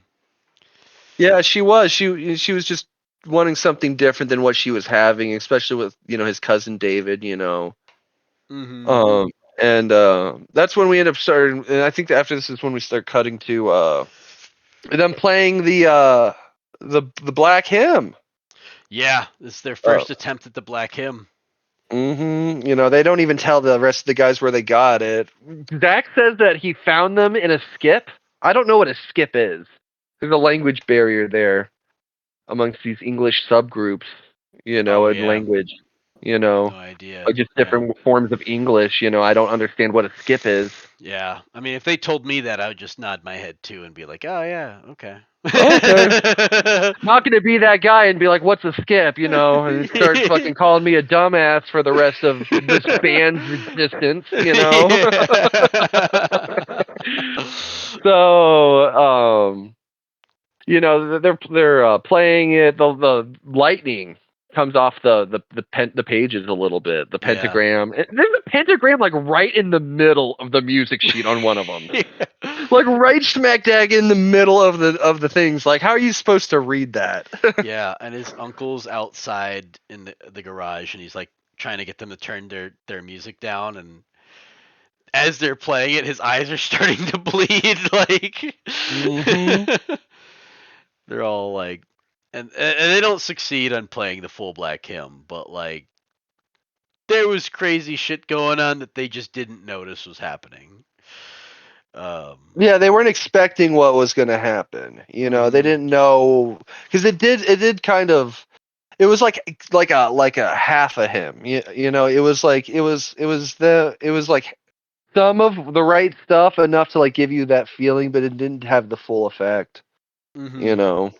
Yeah, yeah. And this is like that moment where he's like, what happened? Because it was like kind of like Zach blames it on Brody why they screwed up, and he's like, sorry man. He's trying to relate to he's trying to get someone to relate to him about like kind of like the his anxiety that's going on. He's like, that crushing pain where like the room's kind of closing in a little bit. Um, and he's like, no, I've never had that feeling before. But one time, this girl was giving me a hand job, and then she squeezed my nuts so hard my spooge came out red. No, just Get, brushing off the whole thing and then yeah, promoting himself as like, yeah, again, alpha badass. Trying to just be, yeah. Such cool. a And I think, such a little like demonstration of their kind of friendship. He can't really. They relate to him in certain ways, but you can't like confide in Zach, no. with like real things, like emotional things. Well, the thing about Zach, and I'll probably get to this later in the podcast, but he is a lot more socially dependent than he will ever admit. He says fuck Yeah, everyone, but honestly, he really he needs craves Brody. attention. Yeah, He craves attention and love yeah. from these people, and Mhm. um and I think that's why he's always trying to be the cool kid. You know what I mean? The badass. You know what I Yeah, mean? yeah, Like especially to Brody. He really doesn't give a fuck about Dion and Giles. They're yeah, just uh, you know, part of the package of Brody. You know. yeah, yeah. 100%. I But really but agree with but you. he needs Brody. He needs his approval. He wants Brody to look up to him. Mhm. He wants to feel like he's someone to look up to, you Mhm. know, that one person in this world thinks he's not doing it wrong. Mhm. The Yeah, way he lives his life. but he won't ever admit to it. That's really good that you kind of like were able to gather that from that movie. That or from this movie. That was really cool. Yeah, Um. and like I said, we'll see it again later, Mhm. but I don't Freaking. know. So Uh, this is They, but they sorry, go on. well they kind of brush it off, brothers of steel and all that, but then it goes to Medina. 'Cause now she's want a little taste. She's getting her little taste. She puts in that she starts listening to that She was song, that listening to album. rap first, Yeah, she was listening to rap first, and then which is like what her boyfriend David or whatever, yeah, would listen to. So it kind of sets that kind of. you know. Yeah. And she puts in, I think the song was The Infinite by Razor Wire, right? I don't know which song. The album was that same one she gave her, which was Another Dimension. I don't know Yeah. which song it was. But she has the Metal Awakening, and it is like, you know, like that in the beginning where Hmm. Brody is like having he's Is the on the fantasy? mountain in that Frank Franchetta Man of War He-Man kind of look, you know, he's treading on the top of Hmm. a mountain. She's having the same thing, but like she even has like she has two chicks on her legs and she's Yep. got an axe and she's just like I'm like, you know what? That's like so cool, like so Yeah. funny cuz like it is kind of like a really relatable thing. When you find that first for me it was like when I found that first like metal band I really got into, I had that kind of feeling, you know?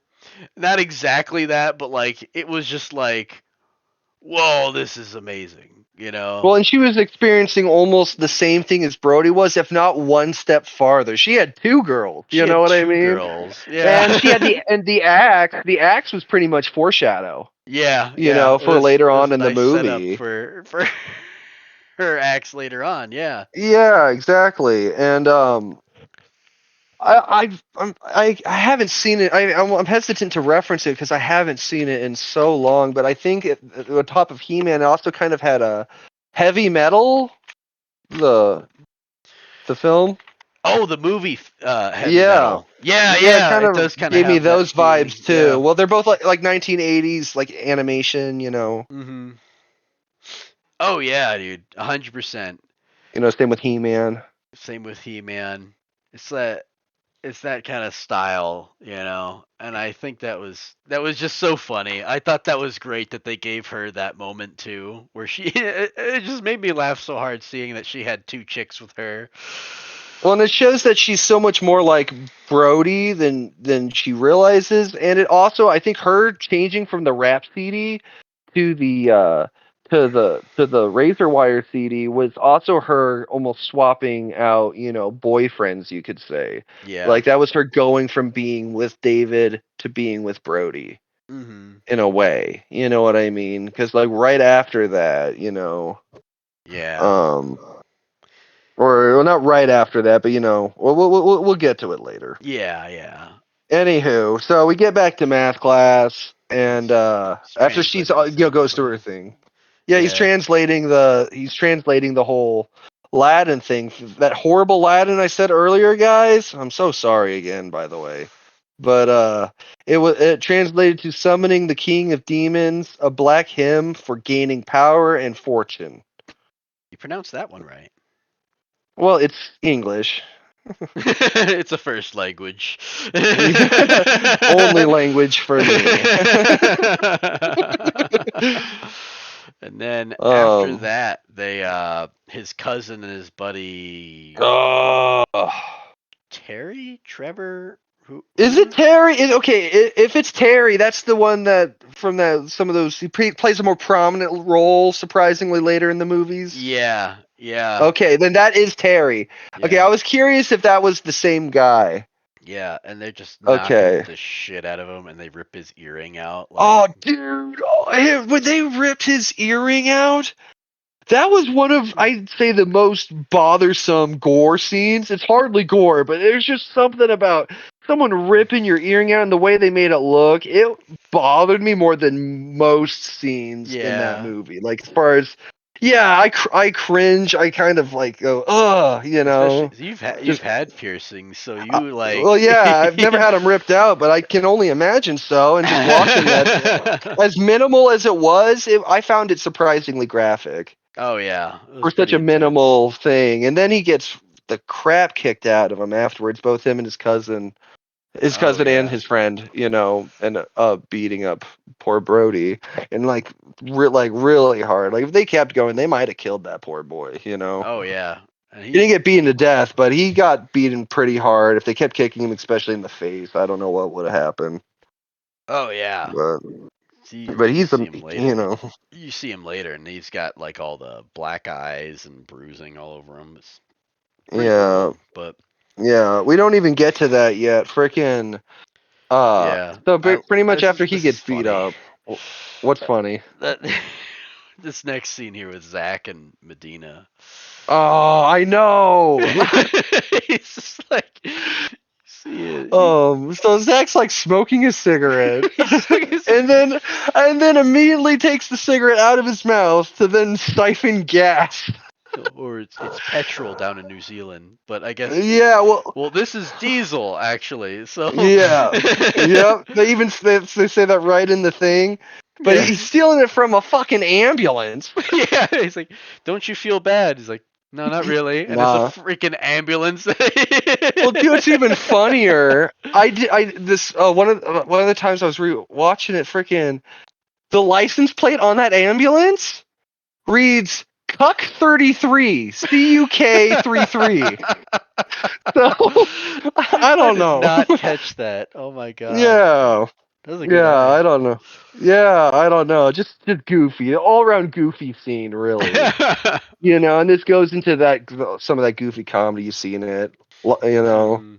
Just when they know how to be silly, and it's what we like. And this is like we see like a real big dick move here because this is where like Zach's like, hmm This is where his friendship is tested. yeah, You know. because Medina's like trusting him to deliver a note, like a love letter, to go meet up out in the park or something Yep, at 9 with her p.m. at 9 p.m. And Zach's just like, yeah, I'll totally deliver that, and totally doesn't, because poor old Brody's going home.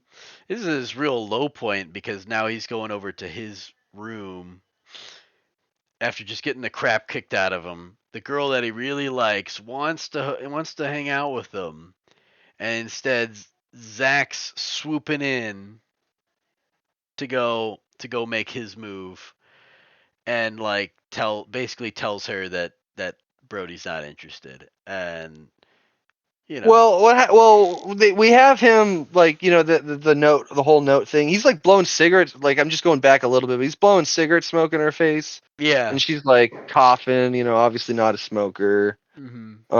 Not interested. And then they end up cutting back to Brody, and that's when we see him. We finally see the damage. He's a bloody pulp. He's got Yeah. big old shiner cut lip. You know what I mean? I can't imagine the bruising he probably has on his torso. Yeah, and his room's You know. trashed. Oh, that's right. That's right. All his posters that were like his fucking Trivium posters, like Sativa posters and shit. They're all Yeah. like On they one have. post, let's go on. Sorry. Oh no, you go ahead and say it. Well, I was just gonna say, on one of the posters, they freaking just wrote. They just like wrote or spray painted down "Brody drinks jizz," which is just so unimaginative and basic, and it just goes back with that whole jock versus metalhead, Yeah, kind of thing he's going an ape. on. He's an ape, and he's just like, Brody drinks jizz, ho ho ho. This'll show him, like This'll that. show. So clever. Yeah. But what were you saying?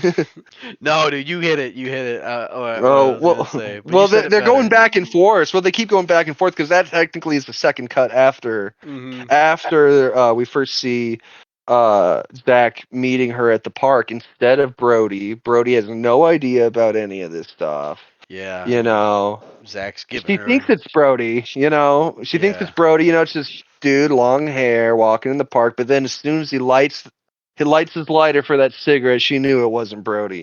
yeah, yeah, and There's just this feeling of, like, change, uncertainty, a little bit of fear too, I would imagine. yeah, I imagine she's kind You of know. uncomfortable, but she's also kind of like I think a little like kind of pissed off, a little heartbroken from that. So he's kind of taken advantage of her like emotionally, Oh, entirely. and gives her a little bit of whatever the hell's in his flask. They start Right? drinking I together. don't know what it is.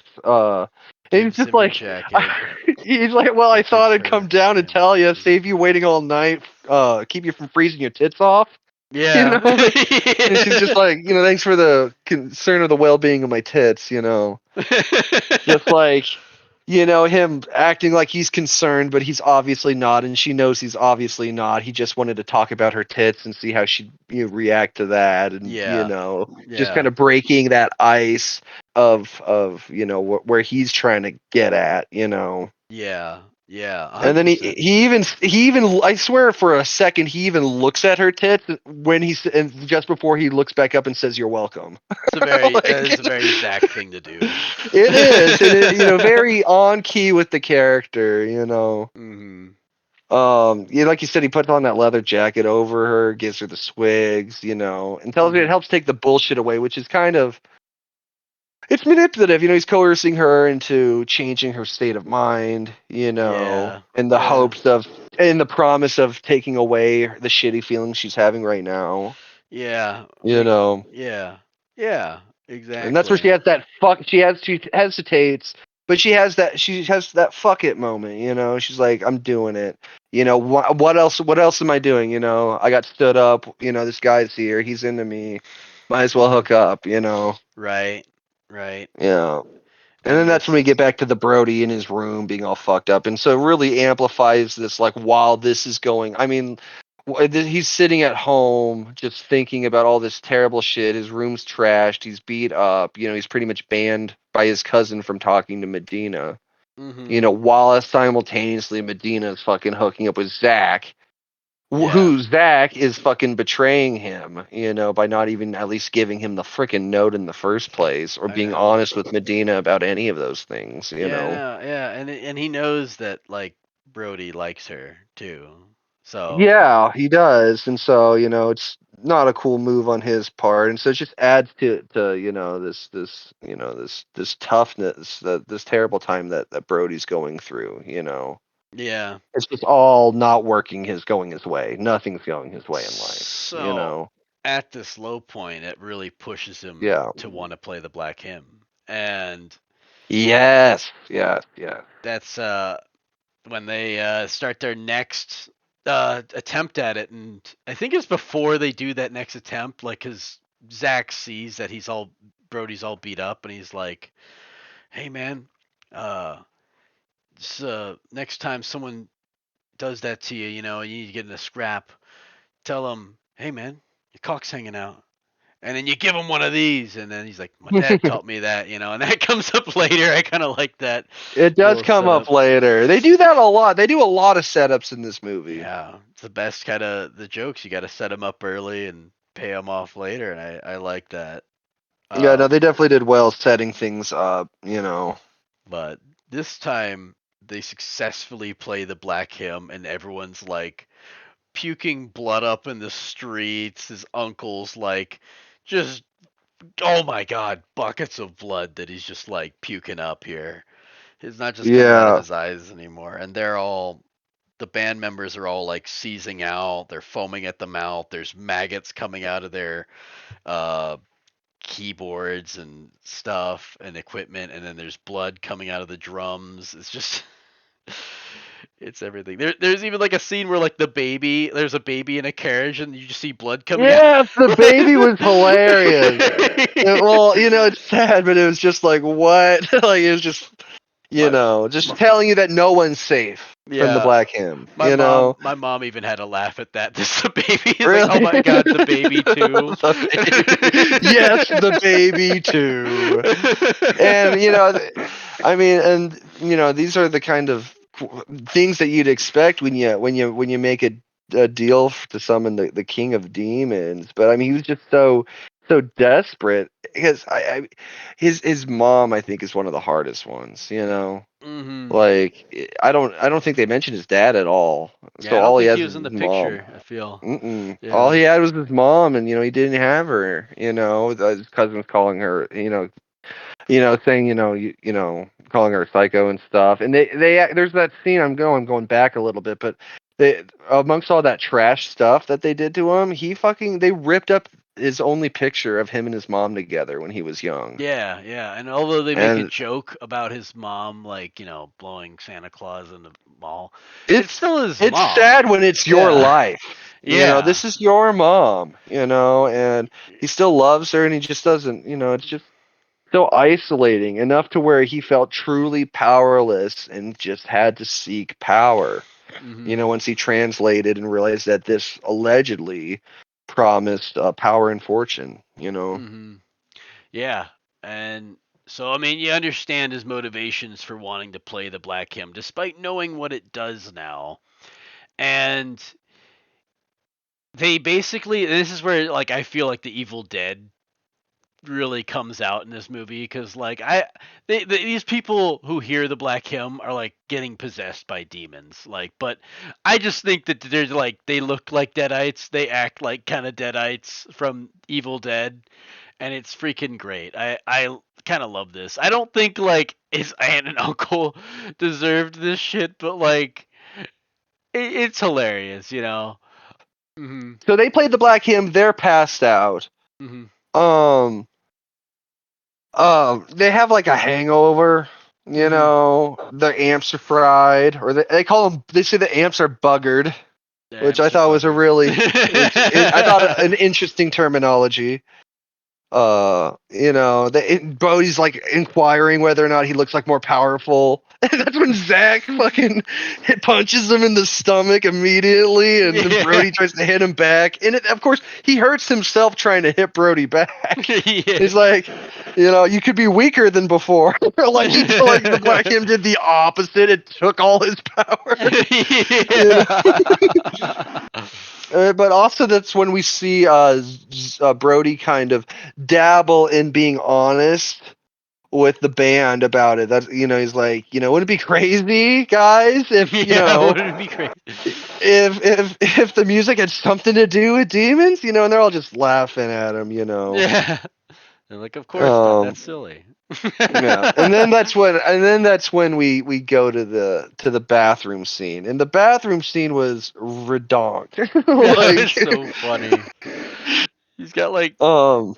it's Terry, right? And he had the Terry, it is sunglasses Terry. on. Fucking scary Terry. For Scary you Rick and Terry. Morty fans. You know what I mean? Like, it's freaking scary Terry. That's what we get with his ridiculous heart-shaped sunglasses. Yeah, yeah, Those they were cheap, like, ones you get out of the dollar store or yeah, something. yeah, they're ridiculous looking sunglasses, and he's just like, he like slides over. It's like he doesn't walk over; he just slides into focus while Brody's pissing in the urinal. Dude, Or, he's not pissing in the urinal. Or is he pissing in the urinal? or maybe he's washing his hands. That's what he's He's doing. washing his hands, but the bathroom in there, it has it's a trough. Where he was washing his hands, the sink. Oh my god! I thought that was really weird. That was like a subtle detail that I noticed like the second time watching, that it was like, I didn't what even is notice that? Is that. that bathroom sink a full on trough? Because I've heard of like piss troughs, Oh yeah, but yeah, like but that, this like was like the sink. Like it was the water, the sink, whole thing was full of water. Presumably, the water that stayed from everyone else washing their hands. So they're like reusing this water. yeah. Which is both, conservative to the water, but also I do question the sanitariness of that, because the water's filled with the stuff you just washed off. Everyone washed off. I had a hard time hearing what Terry was saying, but like you knew none of it was like good. It was just demon shit. What do you know what he said? Yeah, I do. I think because Bro's just like, "What do you want, asshole?" Because he's Yeah. obviously he's fucking pissed at his other bully. Hmm. And he's like, "Can you hear the trumpets, Brody? They're getting louder. The blind one's coming. He's going to suck out your intestines for 1,000 years and use your ribs as toothpicks." Just like stacking ridiculous on ridiculous. Because that's how it is with the whole, satanic tropes of torture and misery. It's just always the most It's got to be extreme the most thing, over the top shit. Yeah. for forever. And And Brody's just like, "All right, okay." oh, And then okay. he And slides away. And then he yeah, slides back right in. back. Did I mention that he would roast your nuts over an open fire? No, you While they're didn't. still attached, of course. No, you didn't. Okay. Oh, yeah. Slides away. And No, this yeah. well, he is, you know. Cracks, just fades away to the back, like just this like haunting shadow looming over him, But it's totally played up for like laughs though. Like Yeah, it it's 100%. Because honestly, the whole movie would have been over right there yeah. If Terry killed Brody right there. That's the end. The movie's You're over, right. folks. We're like 30 minutes in or 20 minutes in or something. I don't know. Yeah. Like 30 minutes in, I think.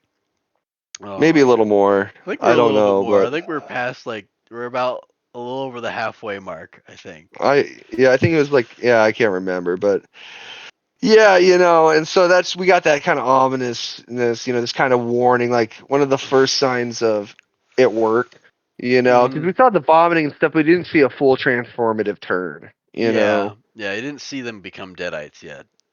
But Yeah, yeah, exactly. So that's when we end up seeing we go back to math class again, Brody's this is favorite it. subject. This is it. I mean, do you want to go ahead?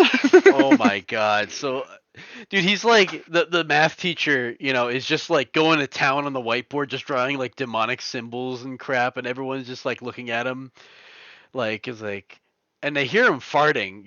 You hear him They're la- farting and of then course, everyone's they're laughing as you would. and then blood just starts pouring out of his ass like and it's no small amount. It's a lot of No, blood. it's a gusher. He Just shit like his whole ass. his whole ass. And Medina's like, are you okay? And he just comes up to the first the chick in the front row. Yeah, not even Medina, just like the closest student or whoever. Like maybe he just thought it was her. Actually, that's kind of hilarious to think about because that makes me think of school where like kids would get in trouble for things other kids would do, and And that's he, pretty much happened to this poor front row seat girl. yeah, dude, and he just no words really, just vomits blood onto her. Exorcist style, like And just. then everyone's screaming, everyone's getting away from him, and then she's just still sitting in her chair getting soaked, and he stops, and then he starts vomiting again. It goes on like an absurd amount of time to just Like just you gotta have just one more, okay, you want one more time, it just sits there just taking it. Like, as far as they can, I fucking And I love think that that. is really sets the tone for it, because like I said earlier, we got serious death, gory, and then we got like kind of like a more uh comedic death, with the second beheading. Mm-hmm. But Mm-hmm. now we're getting both. Even though this isn't death, but this is the gore. We're getting the gore. It's both funny and gory. Yeah, yeah. And then it's kind of like this is kind of the end of that scene though, but that is so memorable. I'll never forget that. Yeah, That I was just won't so forget it funny. for sure. And you can feel it too. As soon as he stopped, it's like do it again, and they did it. And And this goes back to them. I think really, I don't know. They just know their fan base. They really do. they Whether it's really metal, do. whether it's silly cues. We get the laugh, we get the shock, we get the seriousness, we get the gore. We Yeah. get just awkwardness, awkward funny, goofy funny. Just That whatever. raunchiness of like blood just Mm-hmm. coming out of both ends. Yeah, And and the feeling of nothing's off the table. You know what I no, mean? yeah, 100%. And if you think it's off the table, now we have to do Yep. it. Yeah. But they oh, let's see what happened after that. So I think this is where they're in. This is Zach and Brody Ah, hanging out this is in the yeah, garage. this is them hanging in the garage smoking a joint, I think. Yeah, and Um, he's like, yeah. "What is that banging noise?" And it's his dad banging his head on the garage Yeah. door. Yeah, while they're talking about, and this is happening while they're in the middle of a conversation talking about like what's wrong with everyone, and Zach says it's probably the Illuminati. pouring fluoride in the water, just like, overnight or whatever, and Yeah. and that's when and they can't keep having this combo because you just hear that bang bang bang. I think I want to say it was Horror Geek or I think it was Horror Geek or either them or that Kill Count channel that it was like he wants to be a banger just like his son. That I thought was kind of funny.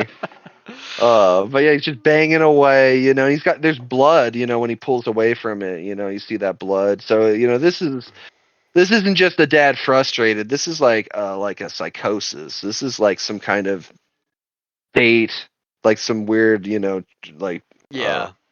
Yeah. mind control state kind of. Yeah, because he has his eyes covered too, and like his Zach takes it off. He's like, "Dad, get this off!" And then he immediately starts freaking out, and then he pulls out his eyes and he's showing it to him, and he's like, "I can see you."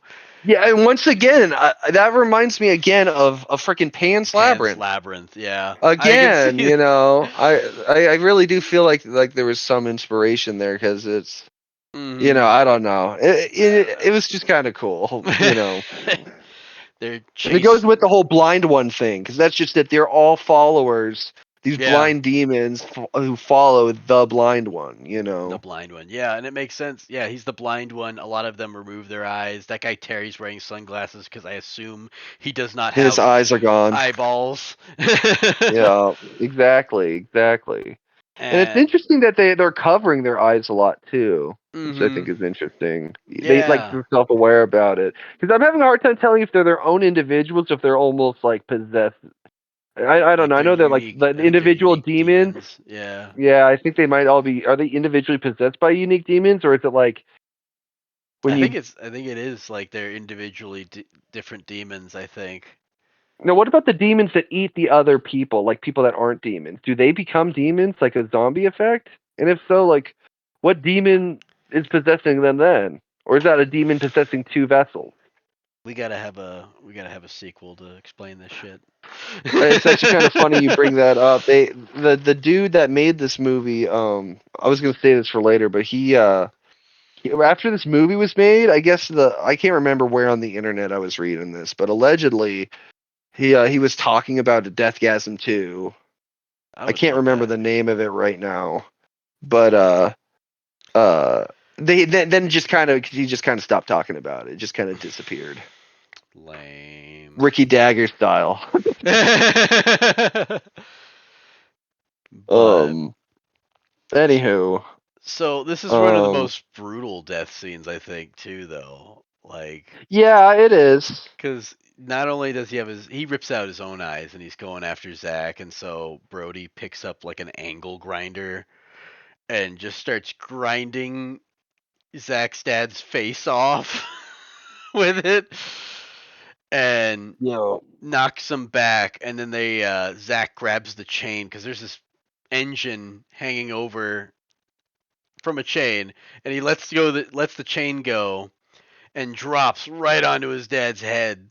And he's like, Brody's just like, oh my god, should we like check his pulse or something? And he's like, dude, he's got a fucking engine for a head. I don't think he's gonna be walking this one off, man. He's like, And that's when it kind of hits Zach. Um, that I mean, not Zach, but Brody, that this is real. well, yeah.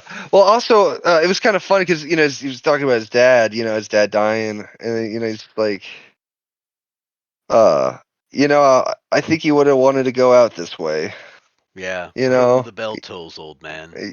Yeah, yeah. His eyes ripped out, his face grinded off, and his head mounted under a car engine. Totally. You Totally. know, raise. Yeah, exactly. Put the horns up for whom the bells tolls, old man. But Yeah. this is also kind of where Zach, I'm not Zach, Brody ends up realizing that he puts it together finally that this is demonic shit. That the black hymn did work. Yeah. You know, and that even though he doesn't seem like he has ultimate power right now, he might have summoned this demon or has at least set it up for it to be. You know. Mhm.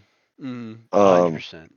yeah, Yeah. and Zach's really pissed. I'm surprised Zach didn't actually attack him immediately. I mean, this dude lost his dad, and as shitty as his life was, I think he actually liked his dad. You Yeah. know, they didn't go too much into those characters, but I do think that he did have a slight fondness for his dad. You know, his dad taught him how to be a mechanic, and his dad taught him how to do that punch. You know, Mhm. that sucker punch we were talking about earlier. Yeah, yeah, You know, yeah. He did so he have does some kind have of some kind of relationship. thing. Yeah. Um, Yeah, I think is it at this point that they're like, um, they're now kind of like aware that shit's gone south. So they're going to like the freaking record store to go find out what's happening because they know the fortune yeah, teller chick might know something. exactly. And well, because the fortune teller chick, as we know, foresaw in a way all of this coming as soon as her boyfriend pointed Brody to Zach Yeah, at the record store. she saw the Harry Potter tea leaves. Yep. The Grim. The Grim. Yeah. And Um, so they're Go on on. their way there, and then the freaking nerds are out trying to get to Brody's, trying to get Brody, and freaking Dion's got fucking Hulk hands as his Yeah, I weapons to just wanted protect to himself. applaud. You know, Hulk fists. You Hulk know. fist, like Oh man, beautiful. You know, what beautiful. else would a nerd? Oh, that's what I liked about it. It's like with both Dion and Giles, we got like, what would a nerd bring to a demon apocalypse? You know, A and it's freaking we got Hulk paintball gun. fist for sure. You know, and then and then like you said, saying the paintball gun. You Yeah. know, which he ran out of paintballs and ended up swapping in for Dion's freaking like D20s, Yeah. like his dice pouch. Which Which, it was kind of cool that they got lodged in. I wonder what his role was. No, I'm thinking about it. oh my god, I didn't even check. I should have. I could tried to should have tried to look. Right, I didn't think about it at all. Probably nothing, but there could be. I don't know. These guys do have a few like small things. Like I talked about that Cuck 33 or whatever at on that Mhm. ambulance license plate. You know, so they do have like some small things in the background, especially like posters and all kinds of references. So Mhm. you know, I wouldn't be surprised if those dice meant something. Yeah. Whatever he rolled. But then Medina swoops in with an axe, saves the day, because now she's got an axe. So she's Yep. living up to that fantasy she was having before when she was listening to metal, hmm and she's And I'm got wondering. Well, I was gonna say, I'm wondering if her like having those headphones on, her CD player. I'm wondering if that's why she didn't isn't get. a demon. Yeah. Like everyone else is a demon, but she wasn't. And I'm starting to think that was because she had her headphones on when they played, Yeah, yeah, I wonder that too. That's what which I was would kind of explain thinking. that. That's my head canon for it. Yeah, same here. Yeah. Um, but Brody and Zach find the fortune teller. She's already dying, but she basically kind of reveals about Aloth, the king of the demons, and how he Yeah, will we already got a possess. blood red moon. The moon's already Yeah. red when before they even walked into that store. You And know. he will like at 3 o'clock, regardless of daylight daylight savings and Pacific Standard Time or your time zone. yeah. Just as long as it's 3 o'clock in your heart, you know. Yeah, yeah. He will possess the soul of the most wicked that will like not fight his soul off too much or whatever. And they'll bind together. Yeah, the person. Um, Yeah, the blackest soul that won't resist him or something, or it won't. yeah, You know. yeah. And she basically it gives that level of exposition and then proceeds to get murdered by her husband who's like a full-on deadite at this point. uh pretty Yeah, is that the one with like the green hair and that striped suit? yeah, Dude, yeah. I got total Beetlejuice vibes from that Yeah, guy. yeah, he's like, Did you feel that? yeah, yeah, with that striped suit on and shit. And the goofy green hair. I don't Yeah. know. I felt it. I felt the Beetlejuice within. You better not say that word one more time. I know, because they'll never be able to get rid of him. Anywho, yeah, she gets totally killed by that dude. Gets her heart ripped Um, out, and then he eats it. Well, oh, he that's doesn't. right. Doesn't even really eat it. He just kind of chews on it and spits it out. He Parts takes a like. bite. He takes a bite out of it. You know. Yeah, he doesn't. He doesn't have any manners though. He chews with his mouth open. But Yeah, yeah, but he kills her just before she can tell them what they need to do with the black hymn. oh yeah, yeah. Because she Had. inquired whether or not they had it, Mhm. and then that's when we end up getting that killed. Mhm. You know, doesn't she? Oh yeah, doesn't okay? Okay, actually, now I'm thinking about it. I think she ends up possessed immediately afterwards, doesn't Yeah, she she? does. She does. So that So it's like answers our a question. zombie effect more than a demonic possession, unless these demons are rocking like multiple vessels simultaneously, which is not. I mean, it doesn't sound like it'd be crazy out of the power of a freaking demon, Yeah, I think there's an to have more than infectious one level vessel. to it. Yeah, so it's a demon thing, but it's almost like a zombie thing too, a little bit. Mhm. And Mhm. I'll actually want to actually I will get back more on the zombie demon thing later. Mhm. But we end up cutting to Medina and Giles and Dion.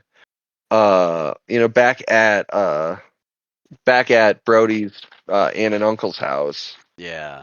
Post kill of her saving Giles and Dion. And Um, eh, they leave a well, I was little just note. Yeah. yeah. Well, Dion says that his dad's like a warden, Oh yeah, and yeah. that he says that Great Point that the Great Point is it the school? Yeah, it's the Yeah, the school. school. The school is like the home base for it. He calls it the Great Point Civil Defense Center is what he calls it. Mhm. But he talks about he was a warden. That is until he ate Rip. mom's skin off. Yeah. And you get that kind of like horrendous like PTSD like screams. Yeah, they immediately Of his blow mom. past it. Like, Dude, God, Giles, and he don't just blow past it. Giles straight up was yeah, just like, yeah. dude, you're still going on about that? That's hours ago. Get the fuck over it. Like, yeesh. Like, I Insensitive mean, much. I don't think Medina would have done that, but Giles is just like, go fuck yourself. You know, Yeah. that's what you get for having those goblins hunt my feet when I fucking for casting fireball at that fire troll that should have died. No, you know, So just that's pretty harboring much that what he's thinking. animosity. Yeah, still, yeah, taking it all the way to the apocalypse, but but it's just fucked. I don't know, but yeah, Yeah, that's when Dion ends up leaving that note. that they're And they gonna say, "I hope, go I hope go. demons can't read." Yeah, demons can't read. They leave the note behind for Brody to find, so they know to go to the school.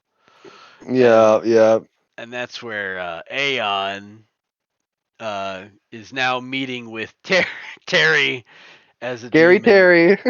and they're doing their little commune. They're getting their own exposition of what they need to do with their goal, which is to destroy the Black Hymn so he doesn't get sent back and ruin the ritual. And Yeah, exactly. They're basically using Scary Terry as like a mediator mm, to is it Aeon? to What's the Demon Aeon. King's name? Oh, Or is Aloth. Aeon Aloth is the Aloth? demon. Aloth, you're right. Yeah. Yeah, so he's pretty much like the middleman. Mm-hmm. cuz it wouldn't make sense for her to talk to him directly because that means he's back. So it's kind of like that middle ground. You're a Mm-hmm. demon, you know what's up. This is what you want. How do I make it happen? Yeah, You and know. then immediately Aeon, who's been kind of set up as the main big bad, is like immediately killed by his girlfriend, assistant, The girl who was number sucking him two. off Yeah, while he was yeah, having that dude's head cut off. Like, yeah. And then she takes up his mantle, and she wants to go. She wants Aloth's power for herself, and she stabs him in the hmm mouth, and she's just like, who doesn't have a gag reflex now? yeah, yeah. And then she like pledges allegiance. But Hmm. I mean, dude, I'm so indoctrined in America, and all I can hear is to the flag. I But she pledge pledges allegiance to Aloth. Yeah, it's Aloth the Blind. Aloth the Blind. Yeah, and he tells them to kill anyone in their way, and that if they do that, then they'll have more like fucking power than they can imagine. Yeah, yeah, But he exactly. says that Brody's the key, you know, Hmm. which I thought was kind of interesting. Because also, I think that's why he didn't. It's interesting that he calls Brody the key, and I don't fully understand it, but he because Harry did not attack Brody at all, at like Yeah. in the bathroom. Like I know that was just a comedic gag, but this whole he could have and he didn't, and then now he's saying that Brody is the key. Yeah, I wonder if there was like some kind of rule because he did say that like he could not destroy the Black Him himself because Well, he he couldn't does even not. touch him. Yeah, he couldn't touch him because he didn't have a soul. So I wonder if there's like some kind of like reason he couldn't kill Brody. I don't Well, know. he knew in some way or another, he knew that Brody played a bigger part. He might not have known 100% all of it, but Hmm. I could have been like a spare soul, or because I mean, we'll get to that later, but I don't know. But either way, Either Brody's way. the key, and then we get a pentagram transition, cutscene, like Yeah. cut to, and that was kind of nice, keeping it in theme. Yeah. But we get to the car with Zach driving, with And Zach and Brody, and that's also when I realized that his bobblehead on the dash. It's a baby with a cigarette in its mouth, which is typical like rebel teen crap. Oh yeah. yeah, Yeah. you think smoking's bad? I'm gonna have this like baby smoking. Just trying to be edgy as possible. Yeah, exactly. It adds to it with him drinking his flask while he's driving. Hmm. And that's when Brody is looking at the cassette of Judas Priest's Painkiller. Painkiller. Yeah. Hmm great album for anyone that doesn't already know. Hmm. But that's when he realizes. I'm trying to remember what exact. Oh, I think I remember now. So he basically says that they need to play the song backwards, Rob Halford style. Rob Halford being the lead singer of Judas Priest.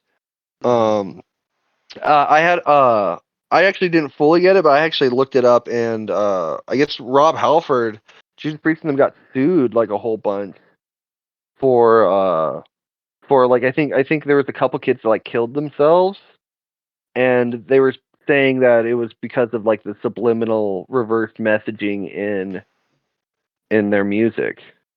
Oh wow! Really? Yeah, and so that's what he meant when he said we got to play this song backwards, Rob Halford style. Okay, that makes total That's what that sense. whole reference is, and that's when Zach's like, I didn't know "Fuck they this got sued for town." that though. That's crazy. Yeah, they did. I can't remember all the results of it. I feel bad. I should have delved into it a little farther, but or Hmm. remembered more. I don't know, but Well, that's it's been that's a pretty much what it is. Point is, yeah. they have Judas Priest has some kind of knowing for reverse messaging or something. No, Hmm. which is obviously not uncommon in any kind of metal scene. Hmm. But that's we get Zach, saying that this, fuck that, this town's, shit, Yeah, and he's then totally freaking, being the nihilist way out of like not yeah, he's like. wanting to, just wanting to go see the city burn. Yeah, just watch the city burn, play some fucking Slayer. Fucking Slayer! You know? Yeah, yeah, yeah. you know, freaking, and just watch, yeah, like you said, watch the town burn to the ground. Yeah, but Brody's got a little bit more of a heroic aspect to him. He wants to rise the occasion and kind of like help fix the problem that he kind of started. He Yeah, well, but we also end up seeing Zach not just not wanting to save those guys, but also just trying to avoid Medina entirely. Mhm. Because he knows that because didn't he see the note already, or is that later? That's later. That's later. Okay, so he hasn't seen the note yet, but uh, but they're talking. I'm pretty sure they're talking about, Mhm. Zach and Giles and them should be alive. Yeah. And that's also when I think he talks about how, Yeah, he's when Zach's like, she'll never put out for you, bro. you'll never get to second base with her and he goes, "What?" He's like, "Anal." First, I know it's pretty good. I don't want to even know what you think fourth base is, all right? But I'm going for the music pages, He And gets him to yeah, well, stop, and Zach ends up trying to yeah, floor it and almost, yeah. kind of almost endangering all of them, kind of, big threat kind of thing. And that's when he takes the flask. And even in that moment, that's when he admits he says the Holden. I don't know what the Holden is, I'm pretty but sure it's I his think he. car. I think. Oh, it might have been. Okay, that makes more sense. I couldn't tell if he was talking about the car or the flask, Mm-hmm. but that's something he does care about beyond himself. Mm-hmm. But these are material possessions that once again are really just extensions of himself. Yeah, but I think this is going also on to what you were saying earlier. Is when Brody gets out of the car and starts to walk away. He was like, he when Brody's starting to walk away, and then Zach wants Brody back, and he decides to go along with Brody's plan, with Brody wanting to save everyone. You really kind of see that he does want Brody's approval. He does want Brody's friendship. It does kind of matter to him, like what you said earlier. Yeah. No, exactly. And No, so you they, nailed that right in the head. yeah, then so they end up going back to Brody's aunt and uncle's house, and Zach does see the note there, and he tears it down, makes sure Brody doesn't see it, and now there's another great like action scene here of Yeah, this one. I don't know. It's probably the silliest it is death the scene, silliest. Yes. right? Chainsaws and dildos. Like Yeah, yeah. They freaking. I don't know. I'm trying to think of where to go. Well, freaking they go into that house. Obviously Zach took the note mhm. Took the that note. Dion left. So Dion doesn't. Oh, not Dion. Brody doesn't has no clue that his friends are at the school and the girl he likes. You know. Mhm. And he ends up and he warns Zach before even going in, to look out for his aunt and uncle because they hate him, They hate him and they might and they might be demons. and they might be demons. Just kind of add into that, like they hate it. They no matter what, you need to look out for my aunt and uncle. You know what I mean? But Yeah. especially now. And which they are demons, and one of them's like Yeah. choking out Brody, and Yep. Zach walks in, still drinking a beer, Yep. Yep. and before he can go save Brody, he has to like finish the beer and then Mm-hmm. smash it on his head. Yep. Can't let it go to waste. It'd be slightly less badass that way. Right. He goes, "Oh shit," Yeah, yeah. and then He he drinks the rest of it. straight up glasses Brody's uncle, and he drops, and that does help Brody, and that's how I think Zach ends up immediately getting followed by getting attacked by the ant. Yeah, You know, and they go up and they hide in the bedroom, and they're barricading it off, and that's when he finds the box labeled church stuff. oh yes, you know, It was pretty great. The rosary beads, right? rosary beads, like, yeah, maybe they got some crucifixes in here, and he goes, "What Some the Bibles fuck?" that we can because And they're just fighting demons, so like kind of going off of almost vampire rules or something. yeah, and they got like this freaking huge double-sided dildo and like Yeah. a long string of rosary beads. They're anal Hmm. beads, dude. Vibrators. Vibrators, and this is like the only weapons they can find, so they go right at the aunt and uncle with them. It's ridiculous, and they have so many slow mo Goofy. cuts of like the uncle getting slapped in the face with the I mean, if you're gonna have dildo fight dildo. scenes, dude, we need like that zoom in slow mo, Slow get mo, every shot. spitting blood, just like. Dicks, yeah, bloody dicks. Oh my god! Uh, I'm just trying to imagine the actor in that scene, freaking. All right, we're gonna slow mo cut. with you all this makeup on, we're gonna slow mo cut of you getting hit in the face like about 3 or 4 times with a dildo. Yeah, exactly. While we're playing "Damn the Skies" by Beast Wars in the background, Yeah, yeah. Which is a band that I think Brody is wearing that Beast Wars shirt, and if I can't remember if he's wearing his jean jacket or not, but the big patch on the back of his jean jacket is also a Beast Wars patch. Yeah, yeah. I noticed some You of his know, patches changed throughout the movie because he used did they? in the early parts he had this one that was guar right on his like left shoulder or left Yeah, chest. I remember seeing like a Cannibal Corpse one, and then it wasn't there later. That's Yeah, interesting that you brought that up. I thought I yeah. was just like imagining things. Yeah, no, he changes his patches out. I think like a fair amount. I just noticed the gore one was missing after a while. Um, Yeah. but No, good eye, good eye. so this is where they're like, this isn't working. So Brody goes to go get the chainsaw, and they have like that smash cut where he's just trying to start the freaking chainsaw. Which I mean, it sounds about right. Yeah, in movies they Like, always just start up right away. which is not usually the case. And again, this is kind of like some more Evil Dead shit where you gotta have the chainsaw killing up possessed people. It's great. I love it as a big Evil Dead fan. Or honestly, just a zombie. Like I feel like zombies big with chainsaw. Mm-hmm. Always busting out the chainsaw. Cut them Mm. up. Oh yeah. Oh yeah. And Definitely. or just that kind of stuff. But he doesn't even really kill any of them with the chainsaw. He like disembowels his aunt with it. Oh, But dude, his when his aunt steps on her own gut, guts. like Oh. that was horrifying. Like I actually did like react to that. Like, because like it's one thing to have your guts fall out of your stomach, but then to step on them, like, come on, salt in the wound, dirt from your shoes. Who knows? But it's just painful. It's just horrible. So- And he shows you like, to like that fully covering, the realms of gore. You Mhm. know. Mhm. Yeah, they And go all honestly, a out. lot of like in a lot of their things are practical, so Yeah, practical yeah. effects. Like they have a good amount of CGI blood, but they make sure Hmm. to fill in with real like fake blood. Real fake blood. They try to get Real, the fake blood and the practical effects in there as much as they right? can, you know. Brought to you by the guy that made real fake doors.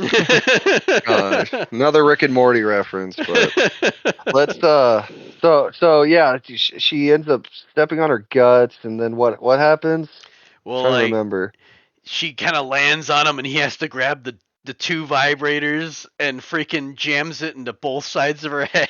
And they're still That's running. They're still on. So they're just spinning around in her head. And that was a CGI death that we got for Yeah. that. That one was a little But bad with the that CGI one was there. that one was probably one of the rougher ones. But Mhm. it was because but that death it was okay to do it because that death was much more supposed to be funny than anything. Yeah, yeah, yeah. Just silly. Like he killed his aunt with her own dildo or vibrators or whatever. Mhm.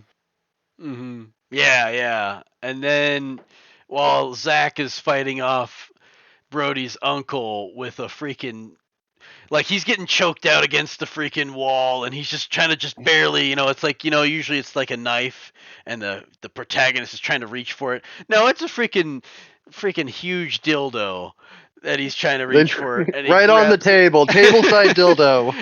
It's just out of reach, like He like barely touches the tip with his finger. I think the first time, like it's like almost like a light like tap on the dick. Oh yeah, yeah, yeah. He just barely gets it. And he finally gets a grip on it, dude. And this one's brutal too. And this one's more of a practical effect because they're like hitting.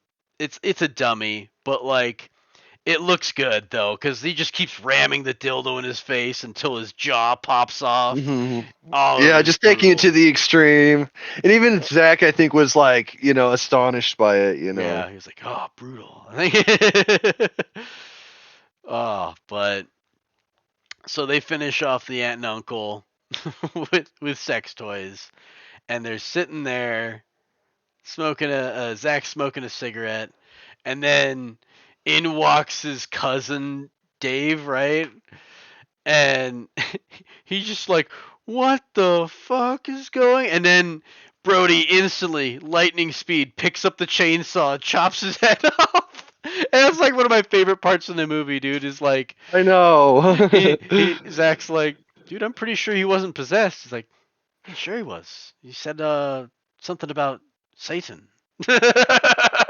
You didn't hear him say that? You didn't hear him say it? Yeah. Yeah. Good thing you know.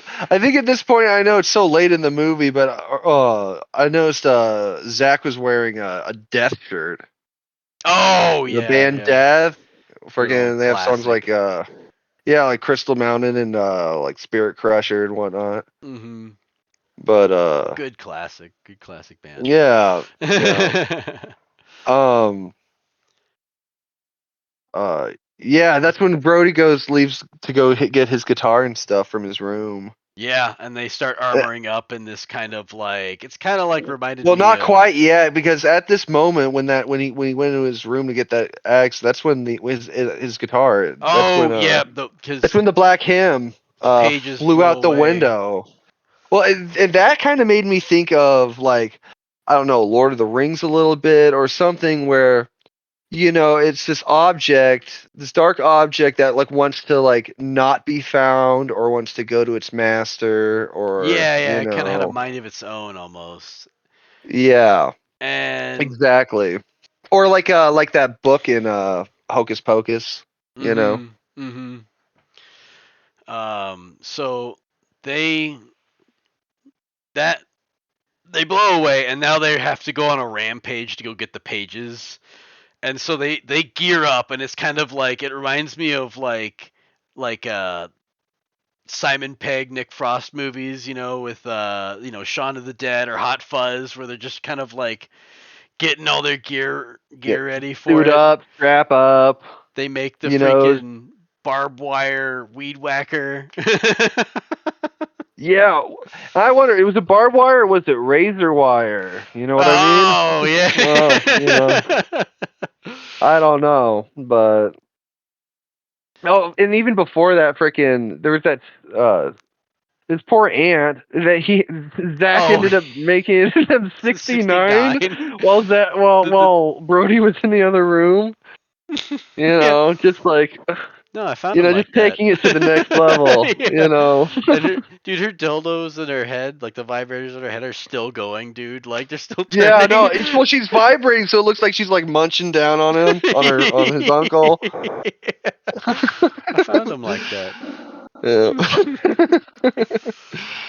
But yeah, we do get that that cut scene. Um, Yeah, uh, dude. They you they know, and they just go on a rampage. They're just murdering yeah, deadites left and right. There's one with his dick hanging out, and so they take the weed whacker to it. yep. They have And, to. and the dick flies out too, I think. Yeah, dude. Like, it flies off. They sh- they show like a special camera shot of just the dick flying off. Yeah, that's right. Yeah, Zach, you're pretty good at whacking guys off, bro. All the whole while they got Heavy Metal Power by Elm Street in the Oh my background, I god, yeah. believe. And that I think was like one of the songs that really kind of stuck with me in the song because that was like an actual felt like a real montage of what they were doing. Yeah, absolutely. It's kind of like, you get it. We're killing demons here, we're killing the demons there. Hmm. You can presume we're killing other demons in between that too, but these are the epic ones. Yeah, because like I gotta say about the soundtrack, it's like the soundtrack just kind of blends seamlessly with every scene. It wasn't until this point that I really noticed that there was a song playing, is Well, when it they just were felt playing it. fit in, or Yeah. Oh, it felt. I still felt it fit in. It's just like I finally noticed. I was like, that It's like they've been doing this the whole time. I haven't really even well, noticed that they were pretty playing the right. music. Like. They have been playing a lot of metal throughout that soundtrack already. Mm-hmm. 100%. Yeah. And I think they eventually get those. As they're killing these demons, they're getting some of these black hymn pages. Mm-hmm. I'm not Brody. Zach tries to smoke one of them. Yeah, he does totally. Which is also obviously him being both goofy and also trying to be, commit sabotage. I think, you Yeah, know, yeah. He just like does not have his priorities straight, you know. you know, um, exactly. no, they eventually find the last page in front of the high school, and that's when Brody goes to investigate because Medina's in there and nearly kills him with the axe, and they have their little reunion. Um, Yeah, they have a moment, her and Brody do, and then Zach shows up, and yeah, they have those just awkward like, hey, yeah, like, yeah, you yeah, know, and just the tension that her and Zach are both feeling, but Brody is completely clueless of. yeah, because like this is kind of where all like the shitty things that Zach has done are starting to kind of Catch up with them. yeah, catch up with him. He's kind of outed as a huge douchebag at this point because they all bring up the notes that they left for Brody and Zach never gave. And Yeah, they have a little scuffle. They fight. um and Zach ends up leaving, and he's the only one with a car, so they're kind of screwed on the point of what they're going to do next. And they decide that they're going to go over to where they know they have amps because they're going to still try and play the Black Hymn. Now that they have the Black Hymn paper, they're going to try and play it backwards at Ricky Dagger's house because they know where some amps are. So they're now going over. They make it to Ricky Dagger's house where they don't have Zach, but they do have. They did meet. Now the occultists are already there, holding them hostage, and I love where like they're holding him hostage, and like every time that Dion says something that like offends the occultists, they hit Giles. Like yeah, it yeah, was pretty funny, but they end up yeah. A just little bit of a Three Stooges gag almost. yeah, and they tie them up, leave them in a different room so that they can be sacrificed to Aloth first. And that's where Ricky Dagger's undead possessed ass comes up and is threatening now to skull fuck Dion. Like, but Yeah. they're saved last minute by. Well, hold on a second. I want to talk about Ricky Daggers for a second. Okay, go ahead. Freaking, well, okay. So Ricky Daggers was already dead, Already dead. and he later became a demon as a dead corpse that wasn't killed by a demon, but a demon occultist. But it was before the Black Hymn was played, and so this goes back into that whole: are they demons or zombies here? I think they're kind of going off of Deadite rules because I don't think they really care. Like, it's like Well, of course they don't care, and nor should they. It's not the meant to care that much. I'm just being it's like nitpicky, I it's like guess. the But I'm just Black Hymn questioning. I'm is just like wondering, what are the the rules? the Black Hymn to me is like the Necronomicon from the Evil Dead series. It's just kind of like if there's a body, it's coming back. It's what Yeah, I think is going on. Um. yeah. I think this is when Zach comes back in, and Mhm. this is Zach, coming in with his hero moment to save the day, but also, like, as they point later, he's wearing corpse paint, looking like a badass. Once again, this shows how much he cares about spectacle and the way he presents himself to people that, particularly Brody and stuff. He wants to Mhm. be that badass to Brody. You know what I mean? Yeah, Yeah. we both did the Demon Apocalypse together, but I had fucking corpse paint on. Yeah. And also just to make it more epic and more of the hero. to Brody, and I think he was more. That was a very well thought out decision of doing that, but also shows that he didn't actually care about them enough to get To there just as soon yeah, as possible, as soon as he yeah. decided to come back. Because Medina Rather, it points was a out, ploy. yeah, yeah. He waited for the right time intentionally for, theatrical effect or just that, suspense with the big Mhm. save. I don't Yeah, know.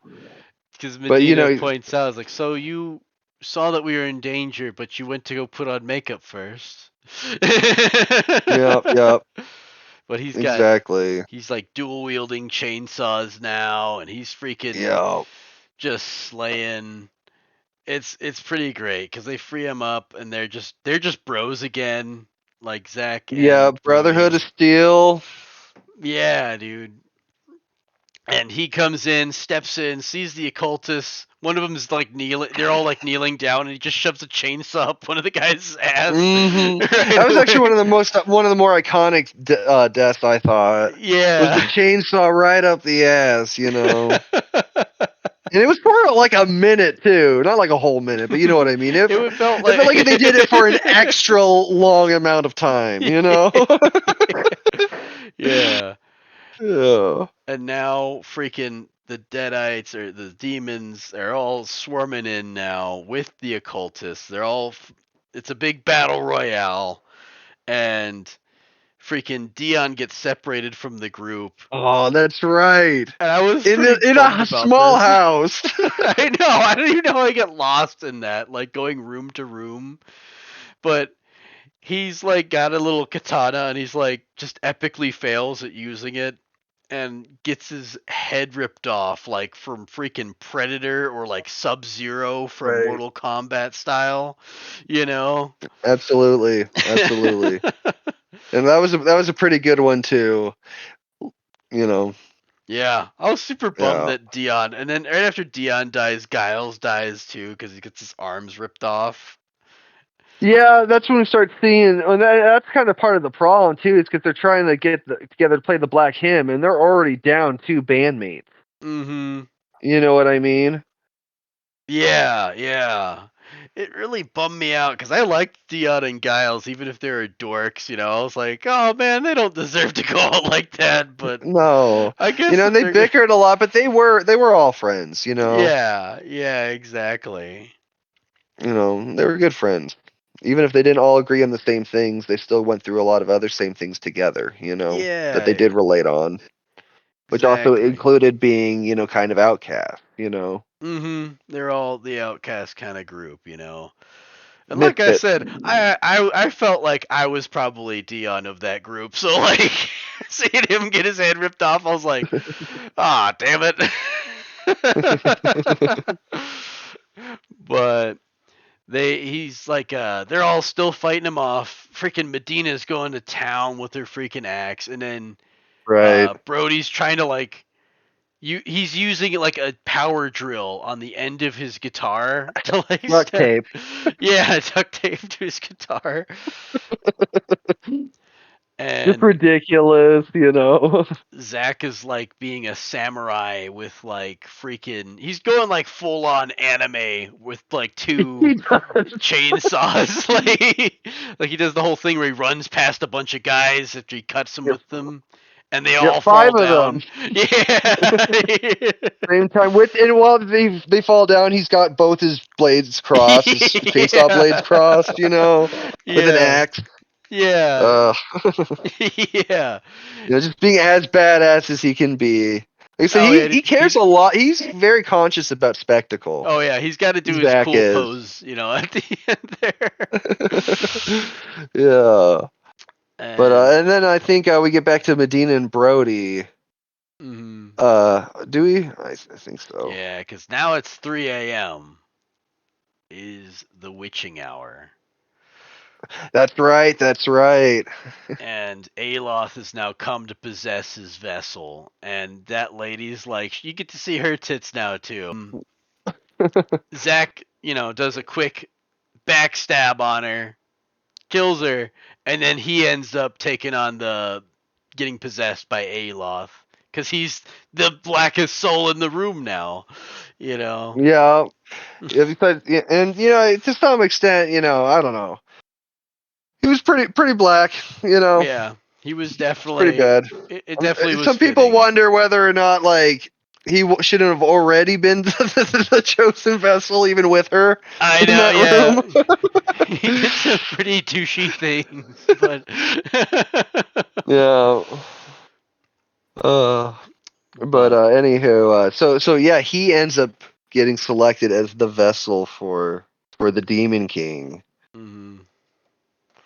And now it's like Brody and Medina have to fight him, but none of the weapons are really working on him. And freaking Brody gets like gored by him. And instead of playing the black hymn, instead he stands up and he's like playing just a really brutal riff, and that ends up kind of breaking the the curse a little bit for enough for Zack to come out and take control again. And then Brody has to kill Zack to keep Aloth banished, in hell. It's pretty Yeah, brutal, a little they heartfelt well, moment. honestly, this the whole thing with Brody playing like he's trying to play the black hymn and it's not working. He's not even I remember at one point he's like, is I'm this not even even in the sure right I'm tune? tuned. Yeah, exactly. And it's just not working again because the whole all of this was to depend on Brody being able to play the black hymn from memory. Yeah. And obviously after all this he can't. And so He he just can't. plays his heart, he puts his fucking, Very, very his much. fingers to the metal, if Yeah. you will, and plays, a pretty good solo or something.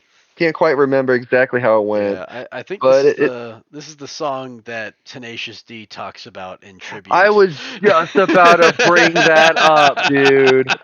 You're on the same Exactly. track. It exactly felt like playing music to save your soul against the devil. You know what I mean?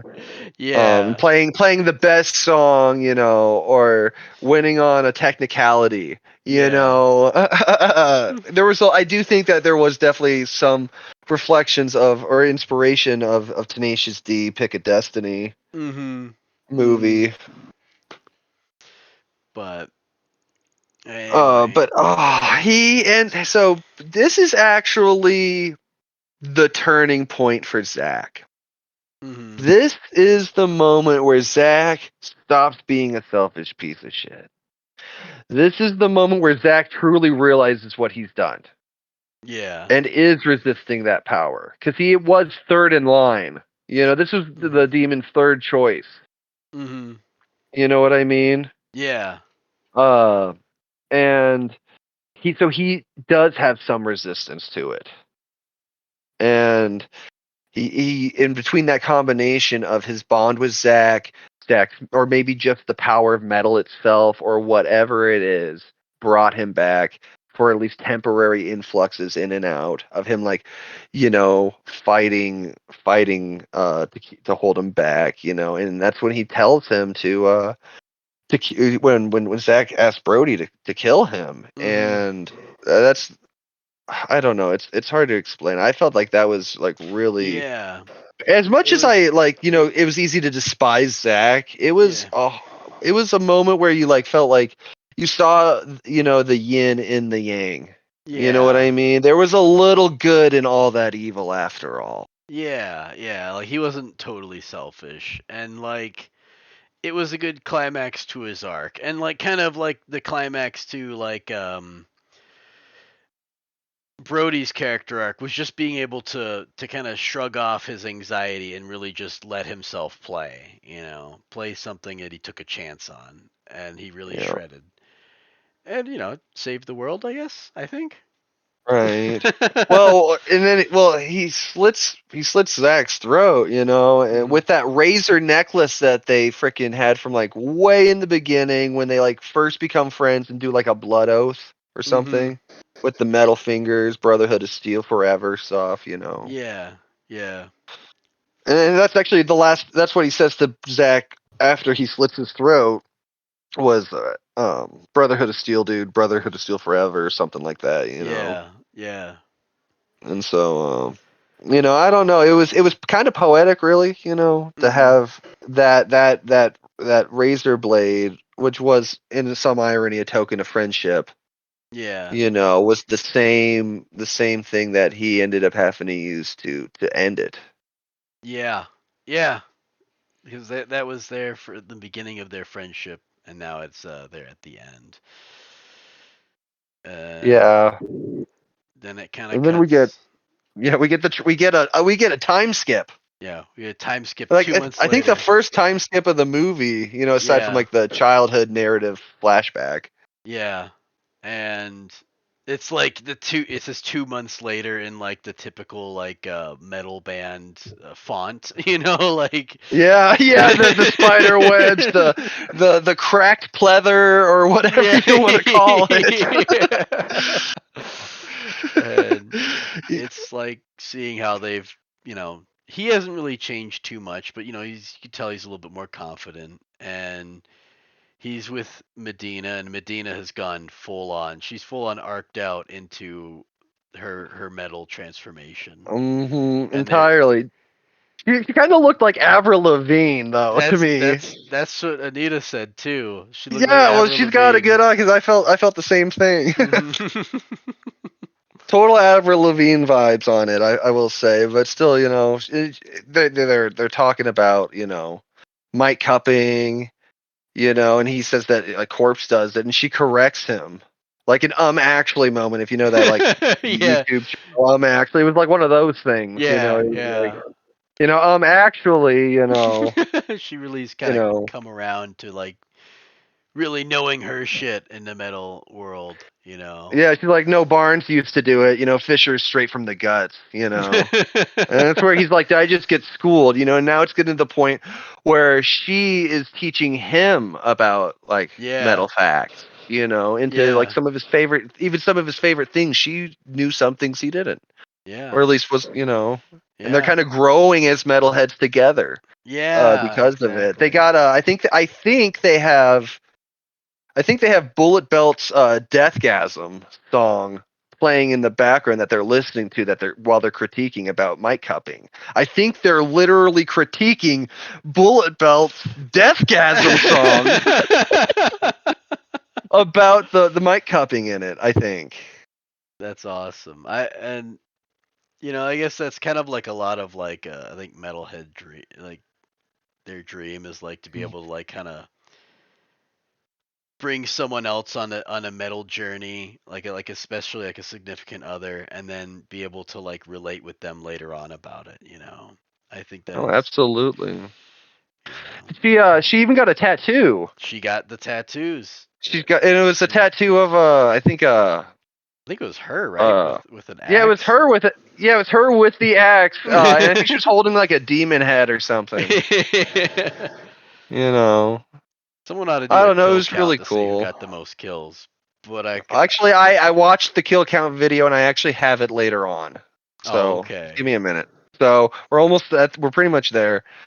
So this is like she leaves or whatever, and then this is when the record he starts hearing voices. He hears not just any voice, Zach's voice. Zach's voice. And Yep. this is where he talk about that electric, that magnetic thing that's kind of also tied with like stories of like ghosts and demons and stuff. Yeah. Messing with electronics or whatever, talking through them. Yeah. And It's like that horror movie Fake Out, but it's like a double Fake Out because it's just Zach going, "Oh hey man, what's up? Just messing with you, bro." Yeah. yeah, absolutely. Yeah, it's like you really thought this was over, time to die. Nah, just kidding, dude. And Just then messing. that's when he realizes it's Zach.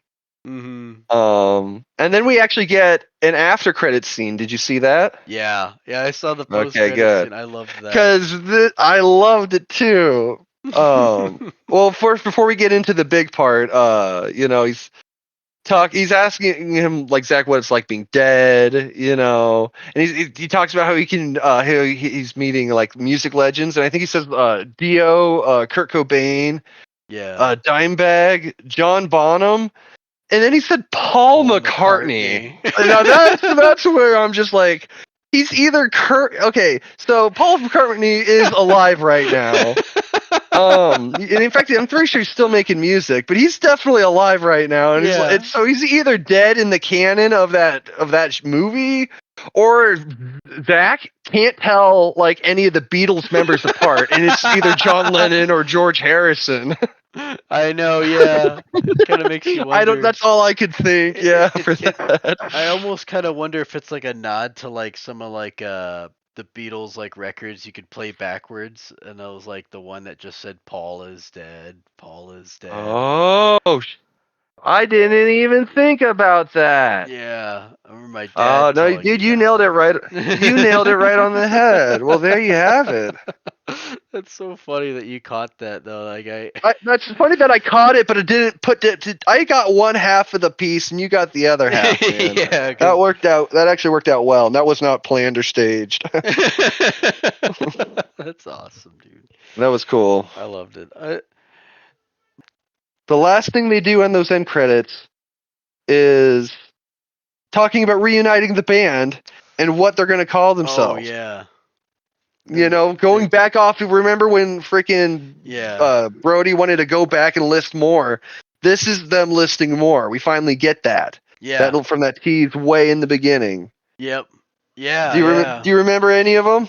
You got them? None of the ones that they were saying at the Oh end. god. Okay, I got them. I got them. So the first one that they do is Zach suggests bandsaw circumcision. You Bandsaw know, circumcision. fair enough. You know, Mhm. and I think Brody's like intesticide. Which just Intesticide. makes me think of the way he killed his fucking aunt, or not? Well, you know, partially. Disemboweled her. Yeah. Zach, I think there's bestiality bliss, which is just weird. Just a weird one. uh, birth canal boat riders was one. Uh, the god buggerers. The Man, I god can't. I have a hard time buggers. saying that word. And then the last two I think were David Bain scrotum, and freaking finally ended with anal bulimia. Which Anal you know bulimia. you know how it be. You gotta purge. Which I mean, honestly, these all do sound like real band names, like a lot of them. They all, Like yeah. I wouldn't be especially anal surprised. bulimia. I really incesticide for sure. Honestly, all of them. They all All do, of and them. that's the whole point of it. Is that the way they know their fan base, man. They really do. Gotta start looking Um, up Cannibal Unicorn later on. Or indeed, S. maggot uh, sperm. maggot sperm. But so on the Dead Meat Kill channel, this movie had 37 deaths hmm according to that channel. 11 were men, 3 were women, and 23 were demons of various genders. hmm Uh, and since the movie was like 86 minutes long, they counted the average death. And this is not including off-screen death. They do not count. hmm The death average for this movie, according to that channel, was a death every 2.3 minutes. And obviously, they were all at the end. hmm Not all. They weren't all at the end, but like they were scattered a lot in the beginning, but then they really laid on the finale, Oh yeah. as it were. They We go on. I was just saying they laid it on heavy, like with the gore, everything just kept ramping up faster and harder. Really at the end, really had the big spectacle. Um, Yeah, absolutely. Um. Uh. I want to say again. There was I showed you. I sent you an image of this freaking. There on that Horror Geek channel. There was a commenter on there named Edmund Kemper's Dartboard, and and they said that the craziest thing about this movie is the idea that a black metal band could read sheet music. Which I mean, take it as you want to take it. You know, there's likely, let's just say there's a lot of truth in humor. Um, Mm. but uh, that aside, I thought like I was saying earlier, I thought the old school practical effects made for good fun gore. You know, there were some animated scenes, but they were in some of the more extreme things, and there was enough other gore to like make up for maybe some bad animated death. Yeah, I think You this know, movie like would hold up like over time as long as there's still a metal fandom.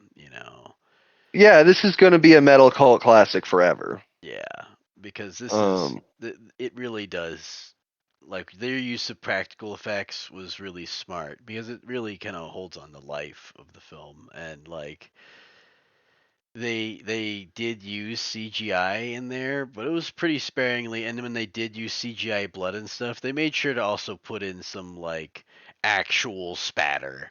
You know, yeah, absolutely, like gory gore. they made sure everyone was pretty painted.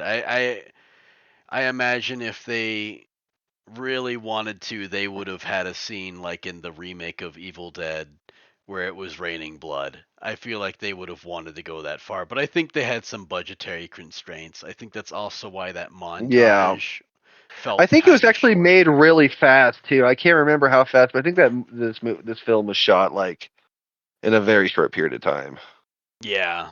considering. Mhm. Considering like the most movies take like a long time. Yeah. But they did a lot Um, with their budget though, whatever their they budget was. absolutely did. And they dumped most of it into either like metal merch and freaking, just gore Yeah. dummies. Yeah.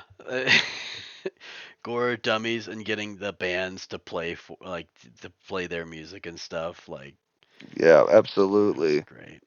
And that's like, another thing. I thought it had the camera angles were really cool. Like we are talking about Zach being kind of meta and turning that camera in the Mhm. beginning, but also there was like a mouse camera when I think the ant was like biting at one of them, Oh and yeah. that was weird. I thought that was weird, but it was it's that kind of playfulness with Mhm. it. It's what makes it art. Just like it's something different for even a few seconds. Mhm. They mix it up. They make it fun. I love this movie. Exactly. I went The the ahead and fl- the bought it. blade. They had one on the blade. As it goes and flies into this demon's head that they Yeah. spat, and I thought that was kind of cool. Getting that like bullet point of view kind of perspective. You know what I mean? Mhm. Um, but I mean, great soundtrack. Um, and like I said, there was a lot of new stuff in there that I hadn't heard before. I don't know. Overall, I think it was fun. I think anyone like if you haven't seen it before, you're gonna have a fun time watching it if you into any of this stuff. Oh yeah, this you is a know, movie for anyone who likes metal or even like people who like just, like horror movies like or that comedies. comedies, yeah. It's like especially like raunchy comedies and stuff, like Yeah, if you don't shy away from vulgar humor and you like you can handle some gore and blood and stuff, this movie is amazing. I love this movie. I immediately had to buy it and I'm going to watch it more to come. 10 out of 10 would watch on acid. interesting recommendation there. Um, so I don't know. What's some stuff that you have seen recently? Some stuff I've seen recently. Oh my god, dude! I was just thinking about like what I was gonna say for this, and like I totally went blank. Let me let me Why don't get I why don't yeah. I tell you some of mine? I got a kind of a Mhm. longer one than I did on the last one. But and then hopefully we can maybe have a memory or two Mhm. when I come back. So I watched that. Do you watch Tiger King? I watched some of it. I watched some Well, of Tiger King. I've seen all that Tiger King, but there was I didn't know this. There was apparently like a Doc Antle story on it, like a Tiger King side story, Oh. which came out like 2021, I think, and I never saw it. So I recently saw that. I don't really want, it's it's really weird and hard to say. I think when I mostly think about Tiger King and some of these like the new docu series these days, it's kind of interesting Mhm. in the sense of like we're not even watching like documentaries documenting the past. These are like real time Yeah, things. this is happening Like we're right waiting now. for real, yeah, exactly. We're waiting for life to happen to get the sequel, or to, or whatever, on these follow ups of like, of these real life people. Mhm. So I don't know. It's just kind of an interesting thing with that. Uh, I saw Puss in Boots' Last Wish. Oh, I heard that was really good, actually. It was decent. I enjoyed it. I had a good time with it. I don't regret watching it. I do like their their classic Shrek use of like nursery rhymes and stuff. I Mhm. think they have Jack Horner in that one. And it's kind of interesting. Didn't I don't feel like it hit as hard as like Shrek, but Mhm. it was still a fun kids movie that just I don't know. It was decent. Well, it doesn't probably Uh, have the same sex appeal that Shrek does, really.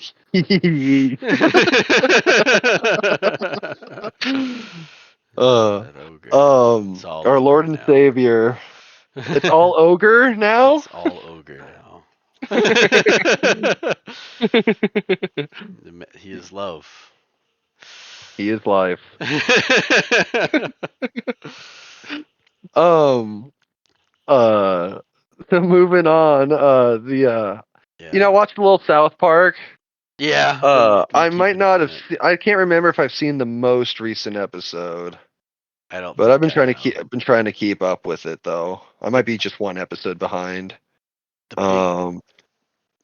Go on. the biggest thing I think I saw was I finished The Last of Us, their season finale, and then that was really good. I really loved that.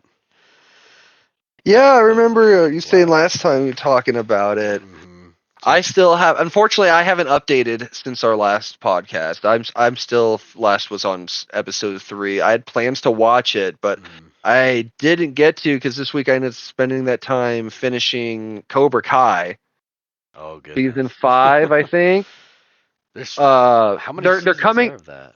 There's 5, and they're actually coming out with season 6 soon. Oh That's what wow. Netflix says. So they're coming out with more Cobra Kai, I guess. I have some mixed feelings about Cobra Kai, but I will say that it I think it does really well keeping with the lore.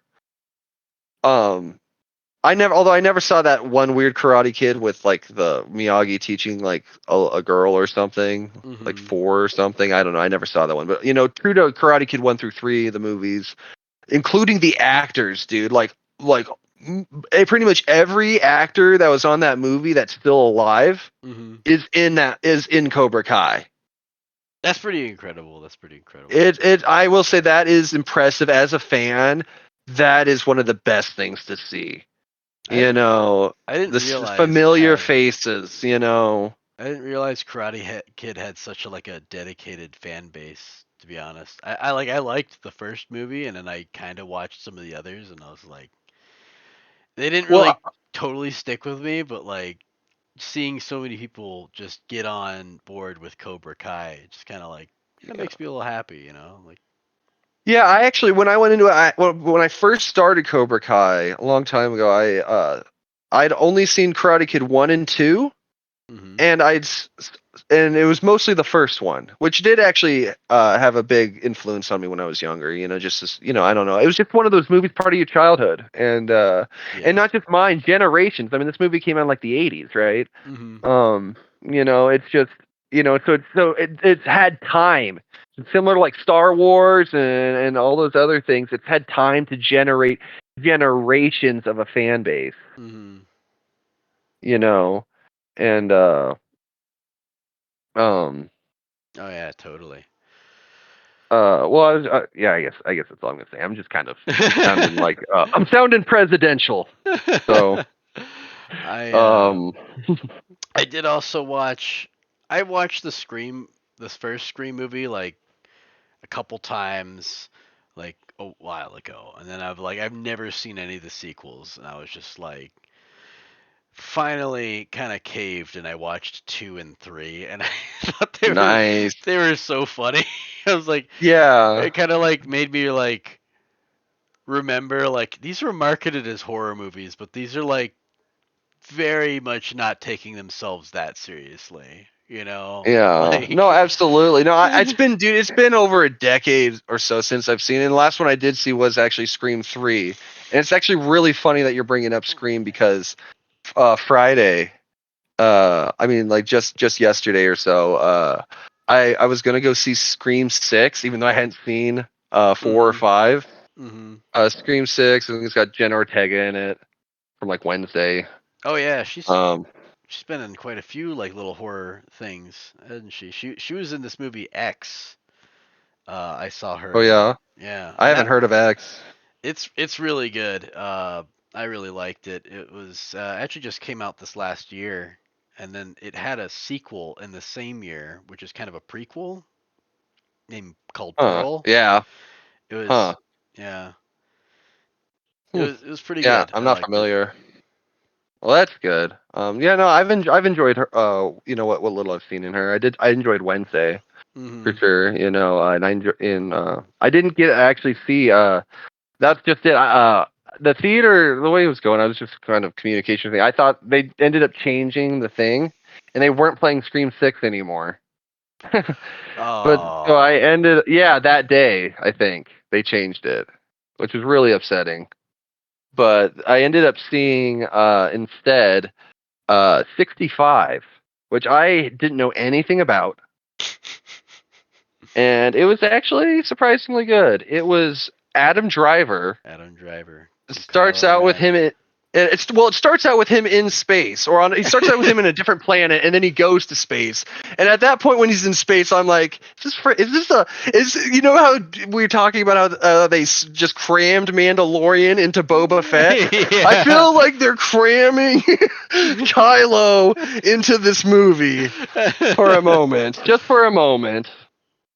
But he actually pulls through as an actor and gives us a whole different thing. And I mean, we're talking strong single dad, like, dude, single dads have been getting a lot better rep in cinema. Yeah. And I think that's been kind of a really cool transition to see, as far as like Nice. attitudes about single dads and, Get stuff some. like that. Yeah, yeah. Representing our single dads out there, you know. Yeah, and especially the positive ones because there's just it just seems very focused on Yeah. negative single dads, and that is not always the case. Yeah, But yeah. That's like most movies, like a lot of like before it was like very formulaic where they would either have dead like the protagonists have dead parents or like abusive like one parent or step parents, you know? It's yeah, nice seeing more nuanced approach to that. yeah, absolutely. It was a really sad some points, but But without trying to give too much spoilers, just pretty much ends up on Earth like 65 million years ago. okay. So it's got like this like Jurassic Park kind of feel to it, mixed with a little bit of sci-fi. Mhm.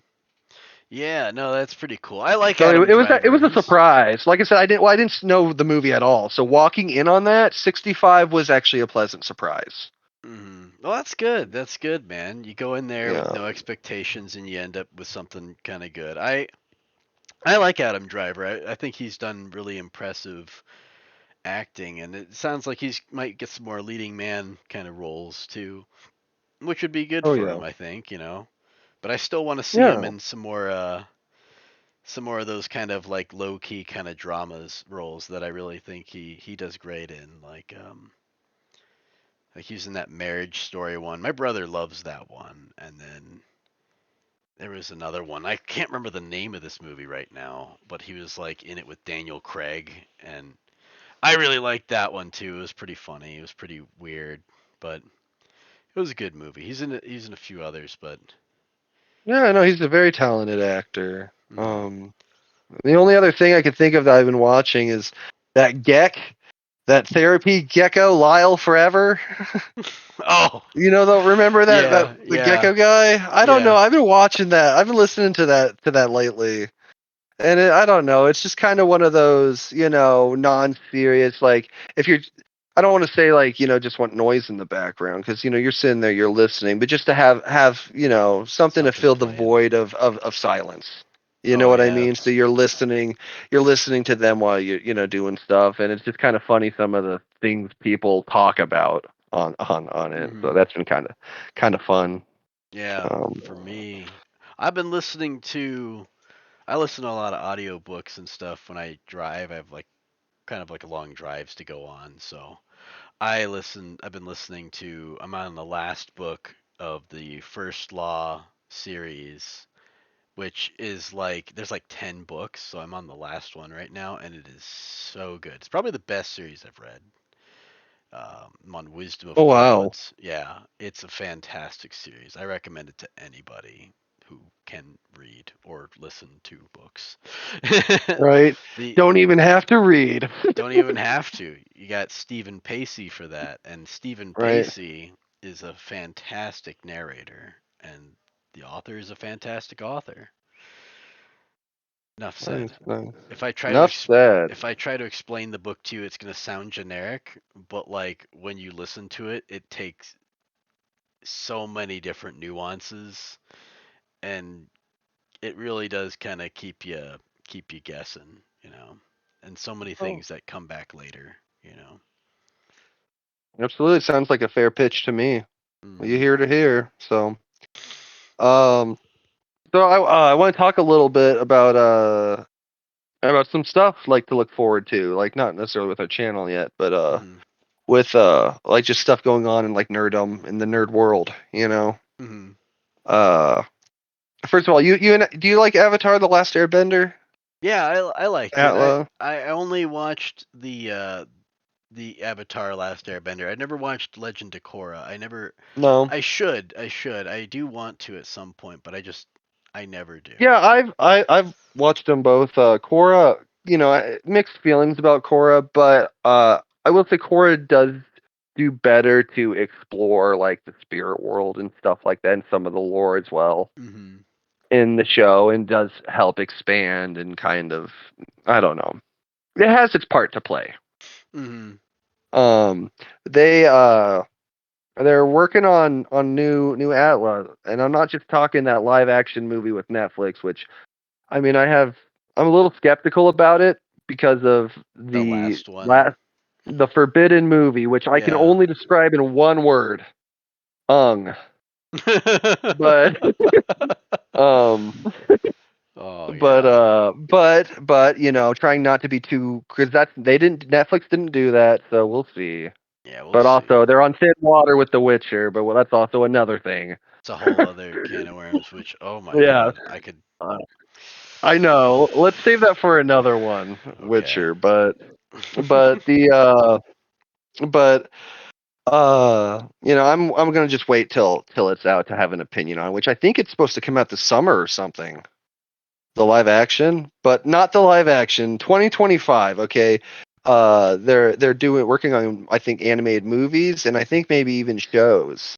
I think Oh, the show is supposed to be the next Avatar cycle after Korra. okay. Um, and So I that'd think be one of Earth, the right? movies, yeah, would be Earth.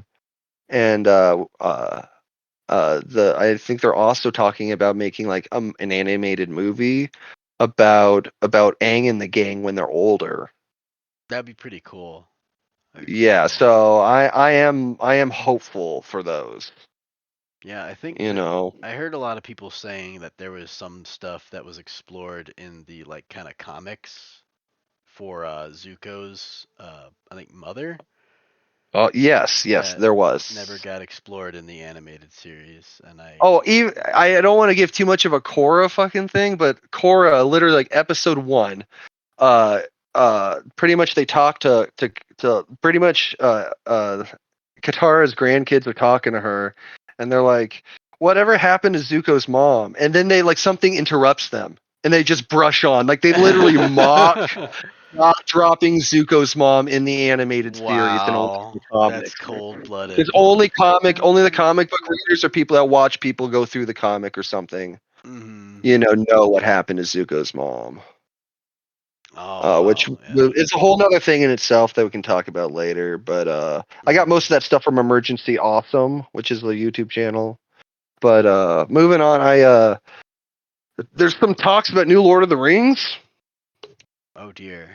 Like I'm not talking the Rings of Power, like some other director, not Peter Jackson, and like just I don't know what they're doing and what they're doing for recasting, or if they're doing some similar casting. I don't know what's going on, but Are they trying to um, do something with the Cimmerillion, or is this like gonna I be don't like think the? so. No, this is going to be Fellowship Through King. Oh really? Yeah, Okay. this is going to be, but I honestly, in my opinion, I feel Well, like right now, 2023, Lord of the Rings, the Peter Jackson thing, aside from lacking the burning of the Shire in like Tom Bombadil and stuff, yeah, I think for the most part yeah, it holds holds up. it holds up, yeah, Yeah. through the test of time right now. And I feel like I'd be more down for it in 10 or 20 years, but I mean right now it's kind of like Yeah. I you know, I don't know. I'm hesitant about it, but I try to An open keep an mind to open it. mind, Yeah. yeah. Although I But gotta say I am kind of skeptical about. I don't have my hopes up for it, is what I'm gonna yeah. say. Well, I mean, even as good as like Lord of the Rings were, that the Hobbit trilogy was really inflated. Hmm. There's some parts I liked about it, but there was also a lot of parts that weren't Yeah. Yeah. nearly as doing well as I feel like the original trilogy did. Hmm. But it's still all good. Content to have, but Yeah. um, yeah. And you may have talked about it before. Elder Hmm. Scrolls 6, dude, take their time. Yeah. I don't want this to be like rushed and bugged and whatnot. I want this to be good. I want this to have Yeah. good, meaningful quests, not just go to this cave, go to this cave, go to this cave, like Yeah. story, both long, crazy ones and also simple, goofy ones, 100%. you know, The most memorable ones are often the most like goofy, but also kind of like creatively inspired. And yeah, yeah. yeah, absolutely. Well, should we wrap it up then? Yeah, I'm pretty tired. This one was a long Yeah, one. this was a longer one, but a lot to talk about. Oh yeah. But It was a really good movie though. yeah, yeah, it was. So, well, thanks everyone for listening. We are Nerd Night Perspectives. I'm John, aka Darth Majandir. And Cue you. I am I'm Matt, also known as the Fenarian Knight. If you want to look me up on Xbox and send me scams and things like that, everyone else seems to. Feel free. Right. So if you guys would, please subscribe, hit the like button, and feel free to hit us up in the comment sections for sure. And Matt's Xbox account. My Xbox account. Also, make sure to catch us on our next episode where we're going to be taking a trip down memory lane with a classic. Oh So yeah. stay tuned for that. And if you haven't seen our previous episode on the movie Tusk, which has a very interesting thumbnail, mind you, memorable. That's our first episode, and you can check that out on our channel right now. Um, so until next time, that was Deathgasm. And again, thank you all for listening. And right now, through this bonding experience that we just shared, Like together we're all, like now all a part of the Brotherhood of Steel. Oh Which yeah. which when you Brother think Steel. about it, it's pretty metal. It's metal, 100%. It is metal. Good night. Good night. Fucking brutal.